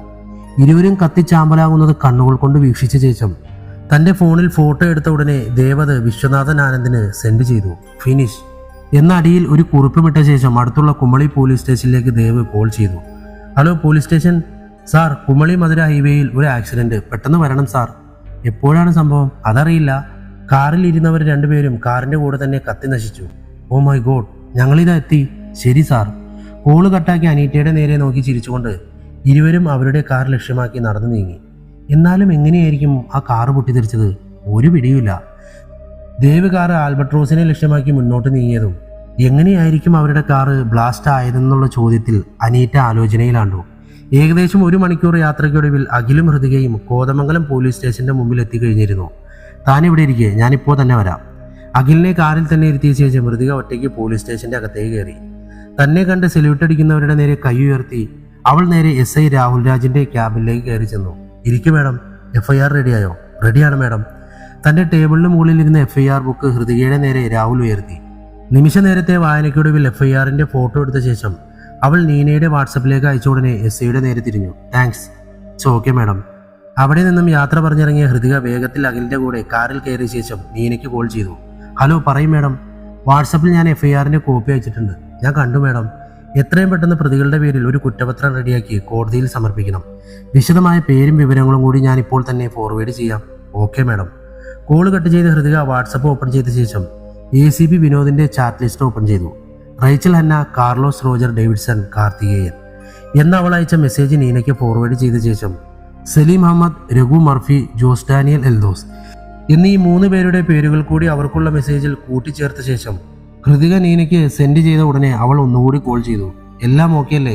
ഓക്കെയാണ് മേഡം. അപ്പോൾ പെട്ടെന്ന് തന്നെ കുറ്റപത്രം സബ്മിറ്റ് ചെയ്തേക്ക്. അവർക്കുള്ള അറസ്റ്റ് വാറണ്ട് കൈപ്പറ്റിയ ശേഷം റൂമിലോട്ട് വിട്ടോളൂ. ഞാൻ അങ്ങോട്ട് എത്തിക്കോളാം. Okay madam. കോള് കട്ട് ചെയ്ത് കാറിൽ നിന്ന് പുറത്തേക്ക് നോക്കിയതും സലീം അഹമ്മദിന്റെ ക്രൈം സ്പോട്ടിന്റെ മുന്നിൽ അവർ എത്തിക്കഴിഞ്ഞിരുന്നു. ഇവിടുത്തെ ഫോട്ടോഗ്രാഫ്സ് എടുക്ക്. കയ്യിലുള്ള ബാഗിൽ നിന്നും സലീം അഹമ്മദിന്റെ ക്രൈം സ്പോട്ടിലെ ഫോട്ടോഗ്രാഫ്സ് കൂടി എടുത്ത ശേഷം ഇരുവരും റിസോർട്ടിനകത്തേക്ക് നടന്നു നീങ്ങി. ഇവിടെയും നമുക്ക് വെല്ലുവിളി ഉയർത്തുന്ന യാതൊരു സംഭവവും നിലവിലില്ല. എല്ലാ തെളിവുകളും ക്രൈം സ്പോട്ടിൽ തന്നെ. ഡോക്ടർ അതുൽ ചന്ദ്രൻ ഉപേക്ഷിച്ചിട്ടുണ്ട്. ശരിയാണ് madam. Finger print, blood sample, location trace ചെയ്യാൻ 2G മൊബൈൽ ഫോൺ, കൊലപാതകത്തിന് ഉപയോഗിച്ചിരുന്ന ആയുധം എല്ലാം തന്നെ അവശേഷിപ്പിച്ചിട്ടാണ് അതുൽ ചന്ദ്രൻ ദുഷ്യന്തിന്റെയും ഉത്തരയുടെയും അടുത്തേക്ക് മടങ്ങിയിരിക്കുന്നത്. എന്നാൽ പിന്നെ ഇനി ഒന്നും നോക്കാനില്ല. എത്രയും പെട്ടെന്ന് ദുഷ്യന്തിന്റെയും ഉത്തരയുടെയും ക്രൈം സ്പോട്ടിലെത്തണം. Okay madam. അഖില് കാർ മുന്നോട്ടെടുക്കുമ്പോൾ ഹൃതിക വാട്സപ്പിൽ വിനോദിനോടുള്ള മെസ്സേജ് ടൈപ്പ് ചെയ്യുകയായിരുന്നു. സലീം അഹമ്മദ്, രഘു മാർഫി, എൽദോസ്, ജോസ് ഡാനിയൽ മെസ്സേജുകളെല്ലാം തന്നെ വിനോദിന് ഫോർവേഡ് ചെയ്ത ശേഷം ഒരല്പം ആശ്വാസത്തിൽ അവൾ പതിയെ സീറ്റിലേക്ക് തലചായ്ച്ച് കണ്ണുകൾ ഇറുക്കി അടച്ചു. 1.5 മണിക്കൂറിന് ശേഷം മാഡം, അഖിലിന്റെ വിളി കേട്ടാണ് ഹൃതിക കണ്ണുകൾ തുറന്നത്. തന്റെ കൺമുന്നിൽ അപ്പോഴും എരിഞ്ഞുകൊണ്ടിരിക്കുന്ന കാർ കണ്ട് ഹൃതിക ചുറ്റിലും ഒന്ന് വീക്ഷിച്ച ശേഷം കാറിൽ നിന്നും വെളിയിലേക്ക് ഇറങ്ങി. 2 സീറ്റുകളിലായി കത്തിച്ചാമ്പലായ ശവശരീരങ്ങൾ കണ്ട് ഇന്നലെ കൺമുന്നിൽ കണ്ട മർഫിയുടെ ശരീരം അവളുടെ മനസ്സിൽ മിന്നി മറഞ്ഞു. മർഫി കൊല്ലപ്പെട്ട അതേ രീതിയിൽ തന്നെയാണ് ഇരുവരും. അതിശയം വിട്ടുമാറാതെ ഹൃതിക ആ കാറിന്റെ അരികിലേക്ക് സാവധാനം നടന്നു. സ്ക്വാഡ് ഷൂട്ട് ചെയ്ത് കൊലപ്പെടുത്തുമെന്നാണല്ലോ ഡോക്ടർ പറഞ്ഞത്. എന്നിട്ടിപ്പോൾ തന്റെ മനസ്സിനെ അലട്ടിയ ചോദ്യം വിട്ടുമാറാതെ അവൾ തന്റെ ഫോൺ കയ്യിലെടുത്ത ശേഷം കത്തിക്കരിഞ്ഞ ഉത്തരയുടെ ശവശരീരത്തിന്റെ അടുത്ത് നിന്നുകൊണ്ട് ഡോക്ടർ വിശ്വനാഥൻ ആനന്ദിന് കോൾ ചെയ്തു. ഹലോ സാർ, പറയൂ ഹൃതിക. മർഫി കൊല്ലപ്പെട്ട അതേ രീതിയിൽ തന്നെയാണ് ഇവരും കൊല്ലപ്പെട്ടിരിക്കുന്നത്. എന്ന് വെച്ചാൽ ഡോക്ടറുടെ മറുപടി കേട്ടെങ്കിലും തിരിച്ചൊന്നും പറയാൻ കഴിയാതെ ഒരു നിമിഷം ഹൃതിക നിശ്ചലനായി നിന്നതും അവളുടെ കണ്ണുകൾ ചുവന്ന നിറത്തിലേക്ക് വഴിമാറി. ഹലോ ഹൃതിക. ഡോക്ടറുടെ ശബ്ദം അവൾക്ക് കേൾക്കാമെങ്കിലും വാ തുറക്കാൻ കഴിയാതെ തളരുന്ന കാലുകളുമായി അവൾ കത്തിരിഞ്ഞ കാറിന്റെ ഡോറിൽ പിടിമുറുക്കി നിന്നതും ചുവന്ന നിറത്തിലുള്ള ദ്രാവകം പോലൊരു വസ്തു അവളുടെ കൈകളിലൂടെയും കാലുകളിലൂടെയും ശരീരത്തിനകത്തേക്ക് പ്രവേശിച്ചു കഴിഞ്ഞിരുന്നു. Hello hello hello. മറുപടി കേൾക്കാതെ ഡോക്ടർ ശബ്ദിച്ചുകൊണ്ടിരുന്നതും ഹൃതികയുടെ കയ്യിൽ നിന്നും അവളുടെ ഫോൺ നിലത്തേക്ക് പതിച്ചതിനോടൊപ്പം അവൾ ബോധം കെട്ട് നിലത്തേക്ക് വീഴുന്നത് കണ്ട് അഖിൽ ഓടി അവളുടെ അടുത്തേക്ക് എത്തി. Madam, madam. കണ്ണുകൾ തുറക്കാൻ കഴിയാതെ അവൾ നിശ്ചലയായതും അവളെ എടുത്തുപൊക്കി കാറിലേക്ക് അഖിൽ നടന്നു നീങ്ങിയതും അവളുടെ കണ്ണുകളിലെ ചുവപ്പ് അപ്രത്യക്ഷമായി കഴിഞ്ഞിരുന്നു. വാ, നമുക്ക് പോകാം. തന്റെ തോളിൽ കിടന്ന് ഹൃതിക പറഞ്ഞത് കേട്ട് അഖിൽ ഒന്ന് നിന്നു. ശേഷം അവളെ നിലത്തേക്ക് നിർത്തി. എന്തു പറ്റി പെട്ടെന്ന്? പറയാം. നിലത്ത് വീണ എൻ്റെ ഫോൺ എടുത്തോ? അവൾ കാറിലേക്ക് നടന്നു കയറിയതും അഖിൽ നിലത്ത് വീണ ഫോൺ എടുത്ത് തിരികെ എത്തിയതും ഒരിക്കൽ കൂടി അവൾ ഡോക്ടറുടെ നമ്പറിൽ കോൾ ചെയ്തു. Hello doctor. പറയൂ ഹൃതിക. എല്ലാം എനിക്ക് മനസ്സിലായി. എന്ത്? കഴിഞ്ഞ 3 ദിവസങ്ങൾ മുതൽ ഇതുവരെ നടന്നതെല്ലാം. അതെങ്ങനെ? ഡോക്ടർ അതുൽ ചന്ദ്രന്റെ ശരീരത്തിൽ കയറിയിരുന്ന ശിഖയുടെ ഫിസിക്കൽ റിയാലിറ്റി ഇപ്പോൾ എൻ്റെ ശരീരത്തിലാണ്. What, really? അതെ ഡോക്ടർ. ഒരു ഞെട്ടലോടെ അഖിൽ കാർ തിരിക്കവേ ഫോണിൻ്റെ ലൗഡ് സ്പീക്കർ ഓൺ ചെയ്ത് ഡാഷ്ബോർഡിൽ വെച്ചുകൊണ്ട് അവൾ തൻ്റെ നെറ്റിയിലെ വിയർപ്പകണങ്ങൾ ടിഷ്യൂ പേപ്പറിൽ ഒപ്പിയെടുത്ത ശേഷം ഫോൺ കയ്യിലെടുത്തു. കഴിഞ്ഞ 3 ദിവസത്തെ കാര്യങ്ങൾ നമുക്കൊരുമിച്ച് ഒന്നുകൂടി റിവൈൻഡ് ചെയ്ത് നോക്കാം സാർ. ഓക്കെ ഹൃതിക. തൻ്റെ ജീവിതത്തിൽ കഴിഞ്ഞ 3 ദിവസത്തിൽ നടന്ന കാര്യങ്ങൾ അവൾ പറയാൻ ആരംഭിച്ചു. ശിഖയുടെ മരണശേഷം അവളുടെ വിയോഗം തളർത്തിക്കളഞ്ഞ മർഫി അവളുടെ ഓർമ്മകളെ ഒഴിവാക്കാൻ കഴിയാതെ അവളെ തിരിച്ചു കൊണ്ടുവരാനുള്ള ഒരു പോംവഴി കണ്ടെത്തുന്നു. ശിഖയുടെ അതേ രൂപത്തിലും ഭാവത്തിലുമുള്ള അവളുടെ വിർച്വൽ അവതാർ. അതിനായി ആപ്പ് ഡെവലപ്പറായ അവൻ ആപ്പിൾ ഡിവൈസുകളിലെ സിരി പോലെയും ആൻഡ്രോയിഡിലെ അലക്സ പോലെയും ഗൂഗിൾ അസിസ്റ്റന്റ് പോലെയുള്ള ഒരു ആപ്പ് ഡെവലപ്പ് ചെയ്ത് ശിഖ എന്ന പേര് നൽകുന്നു. ആദ്യമായി ശിഖയുടെ ശബ്ദം ഡീകോഡ് ചെയ്ത് ആപ്പിൽ അവളുടെ സൗണ്ട് ഇൻസ്റ്റാൾ ചെയ്ത ശേഷം അവളുടേതെന്ന പോലെ സംസാരിക്കാൻ ആരംഭിക്കുന്നു. ഇതെല്ലാം ചെയ്യുന്ന വേളയിലും തൻ്റെ പ്രിയതമയുടെ മരണകാരണത്തിൻ്റെ പുറകെയും അവൻ്റെ സഞ്ചാരം തുടർന്നുകൊണ്ടേയിരുന്നു. ആ വേളയിലാണ് അവളുടെ ശബ്ദത്തിന് എന്തുകൊണ്ട് അവളുടെ രൂപം കൂടി കൊടുത്തുകൂടാ എന്നുള്ള ചിന്ത അവൻ്റെ മനസ്സിൽ ഉടലെടുക്കുന്നത്. അതിനായി വിർച്വൽ അവതാർ എന്നുള്ള സാങ്കേതിക വിദ്യ അവൻ്റെ സഹായത്തിനായി തിരഞ്ഞെടുക്കുന്നു. വിർച്വൽ റിയാലിറ്റിയിലൂടെ കൂടെ ശിഖയുടെ ഫിസിക്കൽ റിയാലിറ്റി കൂടി മർഫി തയ്യാറാക്കുന്നു. അതോടുകൂടെ ശിഖ കൂടെ ഇല്ലെന്നുള്ള അവൻ്റെ സങ്കടം പാതി കുറഞ്ഞുവെങ്കിലും അവളുടെ ഇല്ലായ്മ ഉൾക്കൊള്ളാൻ കഴിയാത്തതിനാൽ അവളെ ഇല്ലാതാക്കിയവരെ എങ്ങനെയെങ്കിലും കണ്ടെത്തണമെന്നുള്ള ദൃഢനിശ്ചയത്തോടെ അവൻ ഒരു വഴി കണ്ടെത്തുന്നു. ശിഖയുടെ ചീഫ് അഡ്വക്കേറ്റായ സലീം അഹമ്മദ് അറിയാതെ അയാളുടെ ഓഫീസിൽ വെച്ച് അവൾക്ക് ഒന്നും സംഭവിക്കില്ല എന്നുള്ള മർഫിയുടെ ഊഹം. ശിഖയുടെ സ്വന്തം ഒരു വീഡിയോ ക്രിയേറ്റ് ചെയ്യാൻ മർഫി നിർബന്ധിതനാകുന്നു. ഏത് നിമിഷവും ഞാൻ കൊല്ലപ്പെടും. ഈ ഭൂമിയിൽ നിന്ന് എന്നെ തിരിച്ചയക്കാനുള്ള പ്ലാനുകളുടെ ആദ്യത്തെ കണ്ണി എൻ്റെ ചീഫായ സലീം അഹമ്മദ് സാറാണ്. അടുത്തയാൾ എന്ന് ശിഖ സ്വയം പറയുന്നത് പോലെയുള്ളൊരു വീഡിയോ ക്രിയേറ്റ് ചെയ്ത് സലീം അഹമ്മദിൻ്റെ വാട്സപ്പിലേക്ക് തൻ്റെ നമ്പറിൽ നിന്നും ഫോർവേഡ് ചെയ്ത മർഫി ആ ഉദ്യമത്തിന് വിജയിച്ചതിന് തെളിവായി നിമിഷങ്ങൾക്കകം മർഫിയുടെ നമ്പറിൽ സലീം അഹമ്മദിൻ്റെ ഒരു കോൾ വരുന്നു. ഹലോ, ഞാൻ ശിഖയുടെ ചീഫ് അഡ്വക്കേറ്റ് സലീം അഹമ്മദാണ്. പറയൂ സാർ. സാറിൻ്റെ കോളിനായി ഞാൻ കാത്തിരിക്കുകയായിരുന്നു. തനിക്ക് എവിടെ നിന്നാണ് ഈ വീഡിയോ കിട്ടിയത്? അവൾ കൊല്ലപ്പെടുന്നതിന് ദിവസങ്ങൾക്ക് മുമ്പ് എന്നോട് മാത്രം പറഞ്ഞൊരു രഹസ്യ സത്യങ്ങളാണ് ആ വീഡിയോയിൽ. അപ്പോൾ ആ വീഡിയോ ഇനിയുണ്ടോ? ഉണ്ട്. നിങ്ങളുടെ എല്ലാ രഹസ്യങ്ങളും അതിലുണ്ട്. മർഫിയുടെ മറുപടിയിൽ പതറിപ്പോയ സലീം അഹമ്മദ് ഒരു നിമിഷത്തെ ഞെട്ടലിൻ്റെ ഒടുവിൽ സ്വയബോധം വീണ്ടെടുക്കുന്നു. നിനക്ക് എന്ത് വേണം? അതിനു മറുപടി നൽകാതെ പുതിയൊരു പിടിവള്ളി തരപ്പെട്ടതുപോലെ മർഫി ഉറക്കെ ചിരിച്ചുകൊണ്ടേയിരുന്നു.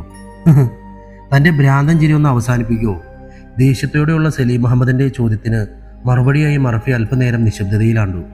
എനിക്ക് നിങ്ങളെല്ലാവരെയും ഒന്ന് കാണണം. എൻ്റെ ശിഖയ്ക്ക് സംഭവിച്ചതിൻ്റെ സത്യാവസ്ഥ നേരിലറിയണം. അതിനുശേഷം 1 കോടി രൂപ തന്നാൽ ഞാൻ എല്ലാ എവിഡൻസും നിങ്ങൾക്ക് കൈമാറാം. സമ്മതമാണെങ്കിൽ ആലോചിച്ചിട്ട് തിരിച്ചു വിളിക്കുക. അയാളുടെ മറുപടിക്ക് കാത്തു നിൽക്കാതെ തന്നെ മർഫി കോൾ കട്ടാക്കി.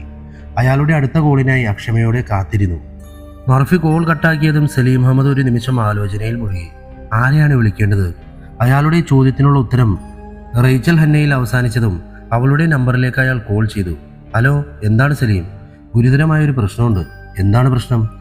അവൾ ആ ശിഖ നമ്മുടെ എല്ലാ രഹസ്യങ്ങളും വീഡിയോ ആക്കി അവളുടെ കാമുകന് അയച്ചു കൊടുത്തിട്ടുണ്ട്. റീലി? നമ്മളിനി എന്ത് ചെയ്യും? അതറിയാനാണ് ഞാൻ അന്നയെ വിളിച്ചത്. അവൻ എന്താ പറയുന്നത്? വീഡിയോ പുറത്തുവിടുമെന്നാണോ? അല്ല, പിന്നെ നമ്മളെല്ലാവരെയും കാണണമെന്ന്. മാത്രമല്ല, 1 കോടി രൂപ കൊടുത്താൽ ആ എവിഡൻസ് നമുക്ക് തരാമെന്നും അവൻ പറഞ്ഞു. എന്നാൽ പിന്നെ ഇനി കൂടുതലൊന്നും ആലോചിക്കണ്ട. എത്രയും പെട്ടെന്ന് ജോസ് ഡാനിയലിനെ കോൺടാക്ട് ചെയ്തിട്ട് ഉത്തരയോട് കാര്യം അവതരിപ്പിക്കാൻ പറയും. ഓക്കെ. അന്നയുടെ കോൾ കട്ട് ചെയ്ത ജോസ് ഡാനിയലിനോടും ജോസ് ഡാനിയൽ ദശ്വന്തിനോടും വിവരങ്ങൾ അവതരിപ്പിച്ച ശേഷം ജോസ് ഡാനിയൽ സലീം അഹമ്മദിനെ തിരിച്ച് കോൺടാക്ട് ചെയ്തു. അയാളുടെ എഗ്രിമെൻ്റ് അംഗീകരിക്കാമെന്ന് പറഞ്ഞേക്ക്. നാളെ തന്നെ മീറ്റിംഗ് വരാൻ പറയണം. ഓക്കെ. ജോസ് ഡാനിയലിൻ്റെ കോൾ കട്ട് ചെയ്ത സലീം അഹമ്മദ് കോളിനായി കാത്തിരുന്ന മർഫിയെ കോൺടാക്ട് ചെയ്തു. ഹലോ, പറയണം സാർ, ഞാൻ കാത്തിരിക്കുകയായിരുന്നു. തൻ്റെ ഡിമാൻഡുകൾ ഞങ്ങൾ അംഗീകരിച്ചിട്ടുണ്ട്. നാളെ ഞങ്ങൾ എല്ലാവരും തന്നെ കാണാൻ ഹോട്ടൽ പാർക്ക് അവന്യൂവിൽ റൂം നമ്പർ 7 ഉണ്ടാവും. സമയം വൈകിട്ട് 4 മണി. ഓക്കെ. എല്ലാ എവിഡൻസുകളുമായി താൻ വരണം. Okay sir. സലീം അഹമ്മദിൻ്റെ കോൾ കട്ട് ചെയ്ത മർഫി ആലോചനയിലാണ്ടു. എൻ്റെ ശിഖയെ അവസാനിപ്പിച്ചവരെ നാളെ കൺമുന്നിൽ കാണാൻ പോവുകയാണ്. ഇതുവരെയുള്ള പ്ലാനുകളെല്ലാം തന്നെ വളരെ കൃത്യമായി നടന്നിട്ടുണ്ട്. ഇനി സൂക്ഷിച്ചു മുന്നേറിയാലേ കാര്യങ്ങൾ നടക്കൂ. പിറ്റേ ദിവസത്തേക്കുള്ള പ്ലാനുകളുമായി മർഫി ആ ദിവസം വളരെ കഷ്ടപ്പാടോടെ തള്ളി നീക്കിക്കൊണ്ടേയിരുന്നു. പിറ്റേ ദിവസം 4 മണി. ഹോട്ടൽ അവന്യൂ പാർക്കിങ്ങിൻ്റെ മുന്നിൽ തൻ്റെ കാർ പാർക്ക് ചെയ്ത് ഹോട്ടൽ ലോബി ലക്ഷ്യമാക്കി മർഫി വേഗത്തിൽ നടന്നു നീങ്ങി. 7-ാം നമ്പർ റൂം എവിടെയാണ്? ഹോട്ടൽ ലോബിയിലെ പയ്യൻ മറുപടി നൽകാതെ തന്നെ മർഫിയുടെ നേരെ നോക്കി എതിർവശത്തേക്ക് വിരൽ ചൂണ്ടി. അവൻ വിരൽ ചൂണ്ടിയ ഭാഗത്തേക്ക് നോക്കിയതും 7-ാം നമ്പർ മുറി മർഫിയുടെ കണ്ണിൽ പതിഞ്ഞിരുന്നു. ആ പയ്യനെ നേരെ നോക്കി പുഞ്ചിരി തൂകിയ ശേഷം അവൻ വേഗത്തിൽ നടന്ന് റൂമിൻ്റെ കോണിമ്പെല്ലിൽ വിരലമർത്തി. നിമിഷങ്ങൾക്കുള്ളിൽ തന്നെ റോജർ ഡേവിഡ്സൺ ഡോർ തുറന്നതും മർഫി റൂമിനകത്തേക്ക് കയറി. വന്ന കാര്യം ഞാൻ തുറന്നു പറയാം. നിങ്ങൾക്ക് ആവശ്യമുള്ളൊരു എവിഡൻസും ഞാൻ കൊണ്ടുവന്നിട്ടില്ല. പിന്നെന്തിനാണ് താൻ വന്നത്? ജോസ് ഡാനിയലിൻ്റെ ചോദ്യത്തിന് മുന്നിൽ പുഞ്ചിരി തൂകി നിന്ന ശേഷം മർഫി തുടർന്നു. എൻ്റെ ശിഖയ്ക്ക് എന്താണ് സംഭവിച്ചതെന്നും എന്തിനാണ് നിങ്ങൾ അത് ചെയ്തതെന്നും എനിക്കറിയണം. അതറിഞ്ഞു കഴിഞ്ഞാൽ നിങ്ങൾ എന്നെയും ഇല്ലാതാക്കുമെന്ന് എനിക്ക് ഉറപ്പുള്ളതിനാൽ അതുകൊണ്ട് മാത്രമാണ് എവിഡൻസ് ഒന്നും ഞാൻ കൊണ്ടുവരാതിരുന്നത്. അപ്പോൾ താൻ ചോദിച്ച ക്യാഷ് ഞാൻ മൊത്തമൊന്ന് പറയട്ടെ. മർഫിയുടെ മറുപടിയിൽ റേച്ചൽ ഹന്ന നിശബ്ദതയിലായി. എങ്ങനെയാണ് ശിഖ കൊല്ലപ്പെട്ടതെന്നും എന്തിനാണ് കൊല്ലപ്പെട്ടതെന്നും എനിക്കറിയണം. അതറിഞ്ഞു കഴിഞ്ഞതിന് ശേഷം നാളെ നിങ്ങളുടെ പേരിലുള്ള എവിഡൻസ് ഞാൻ കൈമാറും. അപ്പോൾ എനിക്ക് ക്യാഷ് തന്നാൽ മതി. ഓക്കെ. എന്താണ് തനിക്കറിയേണ്ടത്? അല്പം മരിശത്തോടെ തന്നെ ദുഷ്യന്ത് സോഫയിൽ നിന്നും ചാടി എഴുന്നേറ്റു. എന്തിനാണ് എൻ്റെ ശിഖയെ കൊലപ്പെടുത്തിയത്? ആ സ്ത്രീ സലീം അഹമ്മദിനെ കാണാൻ വന്നതും ശിഖ അവരെ കണ്ടതും അവൾ അതിൻ്റെ പുറകെ പോയതുമെല്ലാം തന്നെ ഉത്തര മർഫിയുടെ മുന്നിൽ വിശദീകരിച്ചു പറഞ്ഞു. ഓക്കെ. ഇനി അങ്ങനെയാണ് അവളെ നിങ്ങൾ ഇല്ലാതാക്കിയത്. റേപ്പ് ഡ്രഗ് അവളുടെ ശരീരത്തിൽ ഇഞ്ചക്ട് ചെയ്തതും അവളെ ജീവനോട് തന്നെ കെട്ടിത്തൂക്കിയതുമെല്ലാം കേട്ടിരുന്ന മർഫിയുടെ കണ്ണുകൾ നിറഞ്ഞു വരുന്നത് കണ്ട് ദശ്വന്തിൻ്റെ മുഖത്തും പുച്ഛം അധികരിച്ചു. ഓക്കെ. ഇനിയും കേൾക്കാനുള്ള ശക്തി എനിക്കില്ല. ഇന്ന് ഡിസംബർ 30. നാളെ 31 രാത്രി നിങ്ങൾക്ക് ഞാൻ എവിഡൻസ് കൈമാറും. എവിടെ, എങ്ങനെ, എപ്പോൾ എന്ന് നിങ്ങൾ അറിയിച്ചാൽ മതി. അവിടെ നിന്നുമാണ് ശിഖയുടെ പുതിയ അപ്ഡേഷനായ ഒഗംഡ് റിയാലിറ്റി അവളുടെ പേരിലുള്ള ആപ്പിൽ പരീക്ഷിക്കാൻ മർഫി ഒരുങ്ങുന്നത്. അന്നത്തെ ദിവസം ഉറക്കമുളച്ച് കഷ്ടപ്പെട്ട് പുതിയ അപ്ഡേഷൻ കൂടി ശിഖയിൽ ആഡ് ചെയ്ത മർഫി ഡിസംബർ 31 രാത്രി തട്ടേക്കാടുള്ള റിസോർട്ടിൽ സലീം അഹമ്മദിനെ എവിഡൻസ് കൈമാറുമെന്നുള്ള ഉറപ്പിൽ അയാൾ തട്ടേക്കാടിന് പോകുന്നു. ഏത് സമയവും താനും കൊല്ലപ്പെടുമെന്നുള്ള 100% ഉറപ്പിൽ ജനുവരി 1 വിവേകും അലോഷിയും മിഷേലുമായുള്ള മീറ്റിംഗ് കമ്മിറ്റഡ് ആകുന്നു. ഡിസംബർ 31 ശിഖയുടെ അപ്ഡേഷൻ ഇൻസ്റ്റാൾ ചെയ്യുന്നതിൻ്റെ ഇടയിൽ ടേബിളിൽ തല ചായ്ച്ച് ഉറക്കത്തിലേക്ക് വഴുതിപ്പോയ മർഫി കണ്ണുകൾ തുറന്ന് തൻ്റെ ലാപ്ടോപ്പിൻ്റെ ഡിസ്പ്ലേയിൽ തന്നെ തുറച്ചു നോക്കുന്നു. അപ്ഡേഷൻ ഇൻസ്റ്റാൾഡ് എന്ന് കണ്ട് കണ്ണുകൾ തിരുമ്മി മർഫി നേരെയിരിക്കുന്നു. ഏയ് ശിഖ, ഏയ് മിസ്റ്റർ എം. അവളുടെ സൗണ്ടിന് പുറമെ ശിഖയുടെ രൂപം കൂടി മർഫിക്കൊപ്പം എത്തിയത് കണ്ട് അവൻ്റെ കണ്ണുകൾ വിടർന്നു. ശിഖയ്ക്ക് യഥാർത്ഥത്തിൽ സംഭവിച്ച കാര്യങ്ങളെല്ലാം നിന്റെ മെമ്മറിയിൽ ഇൻസ്റ്റാൾ അല്ലേ? അതെ മിസ്റ്റർ എം. ഓക്കെ. നിന്റെ മെമ്മറിയിൽ ഞാൻ ഇൻസ്റ്റാൾ ചെയ്തിട്ടുള്ള പേരുകളും ഡേറ്റകളും എല്ലാം തന്നെ വരും ദിവസങ്ങളിൽ നിനക്ക് ആവശ്യമുള്ളതാകും. അതുകൊണ്ട് തന്നെ വിവേക്, അലോഷി, മിഷേൽ ഇവർ 3 പേരുമായുള്ള മീറ്റിംഗ് നമുക്ക് വളരെ ഇമ്പോർട്ടൻ്റ് ആണ്. Okay mister M. ഇന്ന് രാത്രി 12 മണിയോടെ പുതിയ ഓഗമെൻ്റ് റിയാലിറ്റി നിന്റെ സോഫ്റ്റ്വെയറിൽ ഓട്ടോ അപ്ഡേറ്റായി വരും. ഓഗമെൻ്റ് റിയാലിറ്റി അതെന്താണ് മിസ്റ്റർ എം? അത് നീ ഇപ്പോൾ അറിയണ്ട. രാത്രി 12 മണിക്ക് ശേഷം അറിഞ്ഞാൽ മതി. ഓക്കെ. അന്ന് വൈകുന്നേരം അവൻ അറിഞ്ഞ സത്യങ്ങൾ ശിഖ പറയുന്ന രീതിയിലുള്ള വീഡിയോ ക്രിയേറ്റ് ചെയ്ത് മർഫി തട്ടേക്കാടിന് പുറപ്പെടുന്നു. സലീം അഹമ്മദിൻ്റെ അടുക്കലെത്തിയ മർഫി അവൻ ക്രിയേറ്റ് ചെയ്ത ഫേക്ക് വീഡിയോ ഫയൽ അവന് കൈമാറിയ ശേഷം അവൻ്റെ കയ്യിൽ നിന്നും 1 കോടി രൂപയും കൈപ്പറ്റിക്കൊണ്ട് തിരികെ വന്ന് കാറിൽ കയറിയതും സലീം അഹമ്മദ് ജോസ് ഡാനിയലിന് കോൾ ചെയ്യുന്നു. അവൻ ഇവിടെ നിന്നും പുറപ്പെട്ടിട്ടുണ്ട്. ക്യാഷ് അല്ല നമുക്ക് പ്രധാനം, സത്യം മനസ്സിലാക്കിയ അവൻ്റെ ജീവനാണ്. ഓക്കെ സലീം. നിമിഷങ്ങൾക്കുള്ളിൽ മർഫിയെ കാത്തുനിന്ന ജോസ് ഡാനിയലും കാർലോസും കാർത്തികേയനും രഘുവും മെൽദോസും ഇവരെല്ലാം ചേർന്ന് അവൻ്റെ കാറിൽ പെട്രോൾ ഒഴിച്ച് അവനെ ജീവനോടെ കത്തിച്ച ശേഷം അവിടെ നിന്നും കാട്ടുവഴിയിലൂടെ രക്ഷപ്പെടുന്നു. ഇതേ സമയം മർഫിയുടെ ഫോണിലെ ശിഖയ്ക്ക് കാറിനകത്തെ ചൂട് താങ്ങാൻ കഴിയുന്നതിനും അപ്പുറമായതും കൃത്യം 12 മണിക്ക് ഒഗേമെൻ്റ് റിയാലിറ്റി ഓട്ടോ അപ്ഡേറ്റ് ആയതും ഒരുമിച്ചായിരുന്നു. ഒഗേമെൻ്റ് റിയാലിറ്റി ഓട്ടോ അപ്ഡേറ്റ് ആയ അതേ നിമിഷം തന്നെ ഓവർ ഹീറ്റിങ്ങിലൂടെ മർഫിയുടെ ഫോൺ കാറിനകത്ത് തന്നെ പൊട്ടിത്തെറിച്ചതും ശിഖയുടെ ഫിസിക്കൽ റിയാലിറ്റി ചുവന്ന നിറത്തിലുള്ള കണികകളായി ജീവനറ്റ കത്തിക്കരിഞ്ഞ് അവൻ്റെ ശരീരത്തിനകത്തേക്ക് പടർന്നു കയറുന്നു. മണിക്കൂറുകൾക്ക് ശേഷം ആംബുലൻസിൽ മർഫിയുടെ ശരീരം കോതമംഗലം ഗവൺമെൻറ് ആശുപത്രിക്ക് മുന്നിൽ എത്തിക്കുമ്പോഴാണ് അവനെ കാത്ത് ഞാൻ ആശുപത്രിയുടെ മുന്നിൽ കാത്തു നിൽക്കുന്നത്. ആംബുലൻസിൽ നിന്ന് കത്തിക്കരിഞ്ഞ് അവൻ്റെ ബോഡി പുറത്തേക്ക് ഇറക്കുമ്പോൾ തന്നെ അവൻ്റെ തലയുടെ ഭാഗത്തെ ചുവന്ന നിറം ഞാൻ ശ്രദ്ധിച്ചിരുന്നു. മോർച്ചറിക്ക് അകത്തേക്ക് മർഫിയുടെ ശരീരം വെട്ടിക്കീറാൻ തുടങ്ങിയ സുരേഷ് കുമാറിൻ്റെ ശരീരത്തിലായിരുന്നു ആദ്യം ശിഖ അഭയം പ്രാപിക്കാൻ ഒരുങ്ങിയത്. മദ്യത്തിനാലും മറ്റ് ലഹരി വസ്തുക്കളിനാലും ജീവൻ നഷ്ടപ്പെട്ട അഴുകിയ മനുഷ്യ ശരീരങ്ങളുമായുള്ള സമ്പർക്കവും മൂലം ഇമ്മ്യൂണിറ്റി പവർ നഷ്ടപ്പെട്ട സുരേഷ് കുമാറിന് ശിഖയുടെ പവർ താങ്ങാൻ കഴിയാതെ തളർന്നു പോയതും അടുത്തുണ്ടായിരുന്ന ഡോക്ടർ അതുൽ ചന്ദ്രൻ്റെ ശരീരത്തിൽ അവൾ അഭയം പ്രാപിച്ചു. മർഫിയെ കൊലപ്പെടുത്തിയ 4 പേരും സഞ്ചരിക്കുന്ന ലൊക്കേഷനും അവരാരൊക്കെയാണെന്നുള്ള വിവരങ്ങളും ഒഗേമെൻ്റ് റിയാലിറ്റി വഴി മനസ്സിലാക്കാൻ കഴിയുന്ന ശിഖ ഡോക്ടർ അതുൽ ചന്ദ്രൻ്റെ ചലനങ്ങളും നിയന്ത്രിക്കാൻ ആരംഭിക്കുന്നു. ശിഖയെ കൊലപ്പെടുത്തിയവരെയും മർഫിയെ ഇല്ലാതാക്കിയവരെയും അവസാനിപ്പിക്കാൻ അതുൽ ചന്ദ്രനിലൂടെ കഴിയുമെന്നുള്ള വിശ്വാസത്തിൽ ശിഖ തൻ്റെ ആദ്യത്തെ എതിരാളി റേച്ചൽ അന്നയെ തിരഞ്ഞെടുക്കുന്നു. അവളെ കൊലപ്പെടുത്തുന്ന വഴികളിൽ മർഫിയെ കൊലപ്പെടുത്തിയ ഒരുവനായ കാർലോസിലേക്ക് വിരൽ ചൂണ്ടുന്ന വിധം തെളിവുകൾ നിരത്തി. തൻ്റെ മുഖം മാത്രം മറച്ചുകൊണ്ട് കാർലോസിൻ്റെ രക്തഗ്രൂപ്പും അയാളുടെ ലൊക്കേഷൻ കണക്ട് ചെയ്യാനായി 2G മൊബൈൽ ഹാൻഡ്സെറ്റും ക്രൈം സ്പോട്ടിൽ നിക്ഷേപിച്ച ശേഷം ഹൃതിക മനസ്സിലാക്കാൻ വേണ്ടി കാർലോസിൻ്റെ ലൊക്കേഷനായ ചെന്നൈ ലൊക്കേഷൻ അവൾ ഡിലീറ്റ് ചെയ്യുന്നു. രണ്ടാമനായ ജോസ് ഡാനിയലിനെ തേടിയിറങ്ങിയ അതുൽ ചന്ദ്രൻ കാർത്തികേയനെതിരെയുള്ള തെളിവുകൾ സംഘടിപ്പിച്ച ശേഷം അയാളുടെ രക്തഗ്രൂപ്പ് മനസ്സിലാക്കി ലൊക്കേഷൻ സ്ഥിരീകരിക്കാനുള്ള 2G ഹാൻഡ്സെറ്റും ഉപേക്ഷിച്ച് അവനെ അവസാനിപ്പിച്ച ശേഷം മൂന്നാമനായ സലീം അഹമ്മദിൻ്റെ അരികിലേക്ക് യാത്ര തിരിക്കുന്നു. ഇതിനകം തന്നെ പോലീസ് തൻ്റെ രേഖാചിത്രം കണ്ടെത്തുമെന്ന് ഉറച്ചു വിശ്വസിച്ചിരുന്ന അതുൽ ചന്ദ്രൻ മർഫിയുടെ സിം ലൊക്കേഷൻ ചേഞ്ച് ചെയ്യാൻ കഴിയുന്ന ശിഖ സുരേഷ് കുമാറിലേക്ക് ശ്രദ്ധ തിരിയുന്ന രീതിയിൽ ലൊക്കേഷനുകൾ ചേഞ്ച് ചെയ്യുന്നതോടൊപ്പം തന്നെ തൻ്റെ താടിയും ഷേവ് ചെയ്ത് മാറ്റിയ ശേഷം തട്ടേക്കാടിലേക്ക് യാത്ര തിരിക്കുന്ന വേളയിൽ പോലീസ് രേഖാചിത്രം കൊലയാളി സഞ്ചരിക്കാൻ സാധ്യതയുള്ള വഴികളിലെ സ്റ്റേഷനുകളിലേക്ക് അയച്ചു കൊടുക്കുന്നു. തൻ്റെ ലക്ഷ്യം പാതി വഴിയിൽ അവസാനിപ്പിക്കേണ്ടി വരുമെന്ന് ഉറപ്പുണ്ടായിരുന്ന അതുൽ ചന്ദ്രൻ സലീം അഹമ്മദിൻ്റെ അരികിലേക്ക് യാത്ര തിരിക്കുന്ന വേളയിൽ തന്നെ തൻ്റെ ഗുരുവായ വിശ്വനാഥൻ ആനന്ദിനെ കോൾ ചെയ്യുന്നു. സാർ, എനിക്കൊരു അത്യാവശ്യ കാര്യം പറയാനുണ്ട്. എന്താണതുൽ? ഇന്നലെ ഒരു ബോഡി പോസ്റ്റ്മോർട്ടം ചെയ്യുന്ന വേളയിൽ എൻ്റെ ശരീരത്തിൽ എന്തോ കയറി കൂടിയിട്ടുണ്ട്. വാട്ട് റാവീസ്, താൻ എന്താണ് ഈ പറയുന്നത്? ഞാൻ പറയുന്നത് സത്യമാണ് ഡോക്ടർ. ഇപ്പോൾ എന്നെ നിയന്ത്രിക്കുന്നത് എൻ്റെ ശരീരത്തിൽ പ്രവേശിച്ചിട്ടുള്ള ആ ശക്തിയാണ്. ഞാനിപ്പോൾ സാറിനെ വിളിക്കുന്നത് പോലും ആ പവർ എന്നെ കൊണ്ട് ചെയ്യിക്കുന്നതാണ്. ഒരല്പനേരം മറുപടി നൽകാൻ കഴിയാതെ വിശ്വനാഥൻ മൗനത്തിലായിരുന്നു. സാർ, ഞാൻ പറയുന്നത് കേൾക്കുന്നുണ്ടോ? ഉണ്ടാതുൽ, എന്താണ് പറയേണ്ടതെന്ന് എനിക്കറിയില്ല. സാർ, ഒരു നിമിഷം ഞാൻ പറയുന്നത് ശ്രദ്ധിച്ച് കേൾക്കണം. താൻ പറ. എനിക്കിപ്പോൾ ഒരുപാട് കാര്യങ്ങൾ അറിയാൻ കഴിയുന്നുണ്ട്. സാർ ഇപ്പോൾ ക്ലിനിക്കിലാണ്. അവിടെ ഒരു പേഷ്യൻ്റ് ഉണ്ട്, ഒപ്പം ഒരു നഴ്സുമുണ്ട്. സാർ, ആ ഫോൺ ടേബിളിൻ്റെ നേരെ പിടിച്ചാൽ അവിടെ ഇരിക്കുന്ന മരുന്നുകൾ പോലും എന്തൊക്കെയാണെന്ന് എനിക്ക് പറയാൻ കഴിയും. റിയലി? ഇതൊക്കെ എങ്ങനെ? എനിക്കറിയില്ല സാർ. ഒരാളുടെ ലൊക്കേഷൻ കിട്ടണമെങ്കിൽ അതും കിട്ടും. ക്യാമറ ഹാക്ക് ചെയ്യാൻ കഴിയും, ഫോൺ ഹാക്ക് ചെയ്യാൻ കഴിയും. അങ്ങനെ എന്തൊക്കെയോ എന്നിൽ തന്നെ എന്നെ കൊണ്ട് സാധിക്കുന്നുണ്ട്. ഓക്കെ, നിനക്കിപ്പോൾ എൻ്റെ അടുത്തേക്ക് വരാൻ കഴിയുമോ? ഇല്ല സാർ, അത് പറയാനാണ് ഞാൻ സാറിനെ വിളിച്ചത്. എന്താണത്? ഞാനിപ്പോൾ 2 പേരെ കൊലപ്പെടുത്തി. ഇപ്പോൾ മറ്റൊരാളെ കൊലപ്പെടുത്താൻ പോയിക്കൊണ്ടിരിക്കുന്നു. മാത്രമല്ല, അത് കഴിഞ്ഞാൽ വേറെ 2 പേര് കൂടി എനിക്ക് കൊലപ്പെടുത്താൻ ബാക്കിയുണ്ട്. എല്ലാം കൂടി ചിന്തിക്കുമ്പോൾ എനിക്കാകെ വട്ടുപിടിക്കുന്ന പോലെയാണ് സാർ. പക്ഷെ എന്നെ സേഫാക്കിയിട്ടാണ് ആ ശക്തി ഇതെല്ലാം ചെയ്യുന്നത്. താൻ പറയുന്നതൊന്നും എനിക്ക് മനസ്സിലാകുന്നില്ല അതിൽ. മർഫിയുടെയും ശിഖയുടെയും എല്ലാ കഥകളും അതുൽ ചന്ദ്രൻ വിശ്വനാഥൻ ആനന്ദിനോട് വിശദീകരിച്ചു കഴിഞ്ഞതും സലീം അഹമ്മദിൻ്റെ റിസോർട്ടിന് മുന്നിൽ അയാൾ എത്തിയതും ഒരുമിച്ചായിരുന്നു. ഒരുപക്ഷേ തനിക്ക് നേടാൻ കഴിഞ്ഞില്ലെങ്കിൽ അപ്പോൾ തൻ്റെ ശരീരത്തിലുള്ള ആൾക്ക് അവരുടെ ലക്ഷ്യം നേടാൻ ആൽബട്രോസിൻ്റെ സഹായം ആവശ്യമാണെന്നല്ലേ? അതെ സാർ, സമയം ഇനി അധികം ബാക്കിയില്ല. പോലീസ് എന്നെ പിടികൂടുന്നതിന് മുന്നേ MM സ്ക്വാഡിനെ കൊണ്ട് ഞാൻ പറഞ്ഞത് സാർ ചെയ്യിക്കണം. ഇത്രയും സംഭവങ്ങളാണ് കഴിഞ്ഞ ഏതാനും മണിക്കൂറുകൾക്കുള്ളിൽ എൻ്റെ ജീവിതത്തിൽ നടന്നത്. ഒരു ദീർഘനിശ്വാസത്തോടെ ഹൃതിക തന്നെ ശ്രദ്ധിച്ച അഖിലിൻ്റെ മുഖത്തേക്ക് നോക്കി. ഓക്കെ, ഹൃതികയുടെ ജീവിതത്തിൽ നടന്നതിൻ്റെ അല്പഭാഗങ്ങൾ എൻ്റെ ജീവിതത്തിലും വന്നു കഴിഞ്ഞിരുന്നു.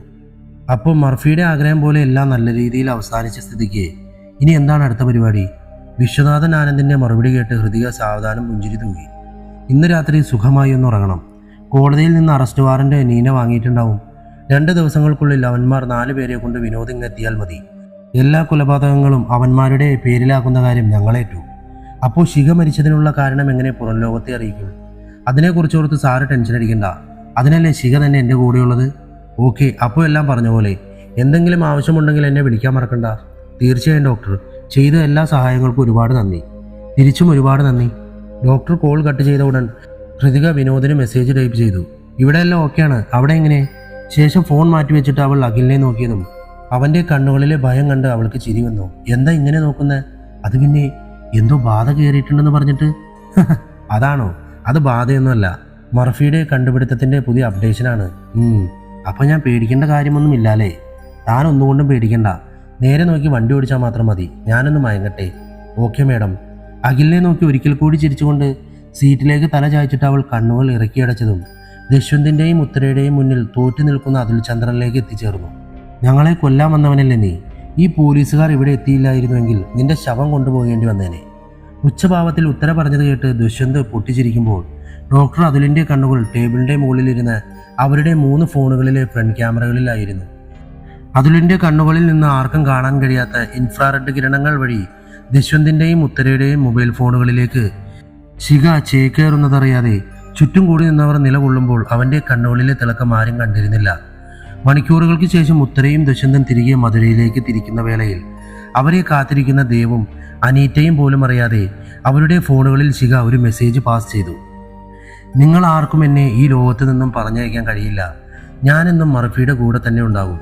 പക്ഷേ നിങ്ങളെ 2 പേരെയും ഇല്ലാതാക്കാൻ എനിക്ക് നിഷ്പ്രയാസം സാധിക്കും. മെസ്സേജ് ഓപ്പൺ ചെയ്ത് ഉത്തരയുടെ കയ്യിലിരുന്ന മൊബൈൽ ഓവർ ഹീറ്റിംഗ് ആകുന്നതറിയാതെ അവൾ ഫോൺ ദശ്വന്തിന് നേരെ നീട്ടി. ഇങ്ങ പാറ്, അന്ത പൊണ്ണുടെ മെസ്സേജ്. എന്താ പൊണ്ണ്? അന്ത ശിഖാവോടെ. 3 ഫോണിലും ഒരുമിച്ച് മെസ്സേജ് വന്നതും 3 ഫോണും ഒരുമിച്ച് ഓവർ ഹീറ്റിംഗ് ആയതും ദശ്വന്ത് ഉത്തരയുടെ ഫോണിൽ നോക്കിയതും അനീറ്റ ട്രിഗറിൽ അക്ഷമയോടെ തട്ടിക്കൊണ്ടിരുന്ന അതേ വേളയിൽ 3 ഫോണുകളും ഒരേ നിമിഷം ബ്ലാസ്റ്റ് ചെയ്തു. മർഫി എങ്ങനെയാണോ കത്തിയെരിഞ്ഞത് അതേ രീതിയിൽ തന്നെ ഉത്തരയും ദശ്വന്തും സ്വന്തം കാറിൽ കത്തിയിരിക്കുന്നു. അപ്പോൾ അതാണ് യഥാർത്ഥത്തിൽ സംഭവിച്ചതല്ലേ? എന്താ മേഡം? അഖിലിൻ്റെ ചോദ്യത്തിന് താൻ ആത്മകഥം പറഞ്ഞതിന് മറുപടി നൽകാതെ ഉള്ളിൽ ചിരിച്ചുകൊണ്ട് അവൾ കണ്ണുകൾ ഒരിക്കൽ കൂടി ഇറുക്കിയടച്ച ശേഷം അവൾ മനസ്സിലോർത്തു, വീട്ടിലെത്തിയിട്ട് വേണം വിവേകിനെയും അലോഷിയെയും മിഷേലിനെയും കോണ്ടാക്ട് ചെയ്യാൻ. കഥ അവസാനിച്ചിരിക്കുന്നു. എങ്ങനെയുണ്ട്? എന്തായാലും മർഫി കല്യാണം കഴിക്കാൻ പോകുന്ന ശിഖയെയും കൊന്നവരെ അവർ തന്നെ ഇല്ലാണ്ടാക്കി. മരണത്തിന് ശേഷവും അവർ വെറുതെ വിട്ടില്ല. എന്തായാലും കഥ ഇവിടെ അവസാനിക്കുന്നു. ബാക്കി ഇതിന് കൂട്ടുനിന്നവരെയെല്ലാം കോടതിയിൽ ഹാജരാക്കി ശിക്ഷ വാങ്ങിച്ചു കൊടുക്കുമെന്ന് നമുക്ക് പ്രതീക്ഷിക്കാം. അപ്പോൾ പുതിയ കഥയുമായി വരുന്നതുവരെ ടാറ്റ ബൈ ബൈ.